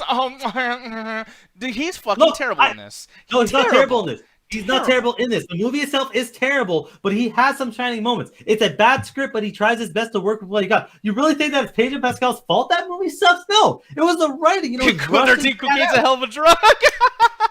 It sure is. But again, it's like he is at least stands out. He tries his best in every single role that he does. And a lot of cases he's able to pull off, like again, 3 seasons of fucking Narcos. Like he's able to do fantastic things with that. We saw him in The Mandalorian with very little, he's able to convey a lot. He's able to play these down-to-earth characters that don't not necessarily have to emote a lot, but they're able to show a lot through physical action, through voices, through very specific words, where it's like he is down to earth. He feels like a regular person. You watch Narcos and he's a DEA agent, and throughout the whole time, it's not like he's a Superman that solves every problem. You see him how he's able to fiddle with the law and is able to freaking do such incredible things with it to try to be a good person at the end of the day in that show. Then you see him in The Mandalorian, where he's able to, with very little lines of dialogue and most of the time not showing his face, able to convey how much he cares about this child and what he wants to do to make sure that he gets safe. Okay, no, I gotta stop you. I love that show, The Mandalorian, and I love his character. Okay, well, yeah, just like, here's the thing. You're saying he can convey, blah, blah, blah. Maybe it's all the other characters constantly telling you this again and again and again and again that makes you understand that he cares for that fucking baby, because he doesn't do anything. Hey, child, go over here. What are you talking about? He does things all the time. Like, he did little things when it's like the kid's trying to play with stuff and he actually has toy because he starts to melt that fucking cold exterior. Like, he doesn't sit there and monologue at the end of every episode. And today I felt like no, he's able to do a lot with that. The rest of the cast is like gooing over this kid. He's not, but you slowly start to see his character change over the course of it right to the fucking end. Like, he's able to do that. And again, watch Game of Thrones. He's playing a completely different character. He's this kind of like almost Nathan Drake, kind of like, Marvin, I'm the coolest kind of guy ever. I do whatever the fuck I want. Like, he's the everyman. Like, he's really interesting in that fucking show. And he's able to switch to melt. He plays a villain in The Kingsman too.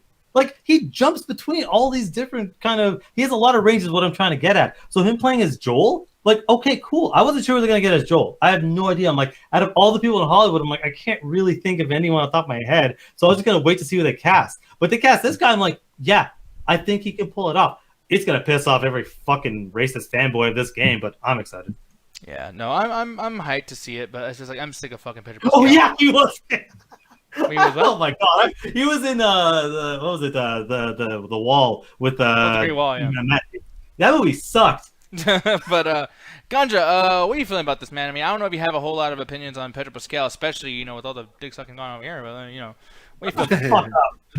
No, I actually don't have any too much opinions. The only thing I've seen him in is Narcos, and to be honest with you, I don't have a really good opinion on Narcos. Shocker, right? But no, I'm not a really huge fan of the series, so like it's whatever for me, honestly.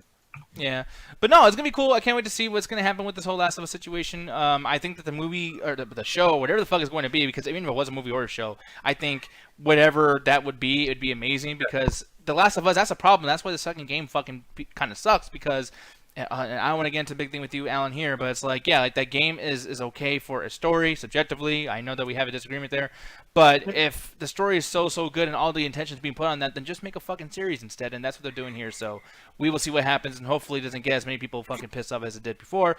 But people in the chat, I just want to say thank you very much to Ferran, Sal Goodman, Chris Ayers, Ryan, Mauricio, Blasian Michael, Yasu Fan, literally everybody. There's so many people I want to thank because, I mean, I was very surprised you guys stuck around with us the entire fucking time, even though Double Tosa wasn't on. But I think you guys should make this more of a thing, though. Like, if you guys can, you know, come hang out with us. We go on literally 20 minutes into Double Tosa show, and then you guys can enjoy them after they talk about, you know, where to email them and shit. Because this was fun as fuck, and I really do like that you guys have so much control over what the show goes and, you know, where it steers. So, Alan, why don't you tell people where to find you, because you do a whole bunch of shit. And I want you to let Yes, me know. I was starting a new podcast, just talk about every single Pedro Pascal role and how incredible it is, and break down every character. I should do that one day for real. But no, if you actually want to hear more different opinions, more some stuff focused more on politics, which, yeah, we probably will talk about GINA CARANO this week on the Illuminati podcast. You can check that out on the Metropolis, where me and the other dumbass in this fucking call, Gonzo, do a political show where, we talk about all sorts of stuff that's going on. We spent the last couple weeks talking about the crazy bullshit with the stock market. We're definitely going to talk about GINA CARANO stuff. So if you're interested in seeing other stuff like that, be sure to follow any one of us on Facebook, and you'll get notifications for that. Yeah, so really quick, I know that you guys probably have suggestions as far as rating and stuff goes, but usually Corey rates Chris Juice Herman, so I'm going to actually do that for my boy. Plus, I just love the guy. Definitely. Like, Chris is one of the coolest people. Like, every time you go into his streams, he always has this, like, he's natural. Like, like, there's so many other streamers that don't give a fuck, that just do it for the clap, but he's having a good time. Motherfucker just have a Sonic, played Sonic 06. I don't know anyone that has that much fucking commitment. Exactly, yeah. No, so I really love that. I will, but my titties be showing too bad. So with that said, the music is not playing. We love you, Chris Herman. If you come back and watch this, seriously, you guys are the shit. You guy are the shit. And Andy and Bootman, thank you for hanging out and listening to this. And hopefully come back tomorrow, man, and every other fucking hit that we're on. So find us on YouTube, find us on Facebook, the chat tag. You can find us. It's great. And especially come back here every pre-show, man. Every time the double starts, chat. Here. And remember, diabetes is no good. No good. That's me running. That's me being Chunky Sonic. That's Sonic, apparently. Oh. I can't run because I'm overweight.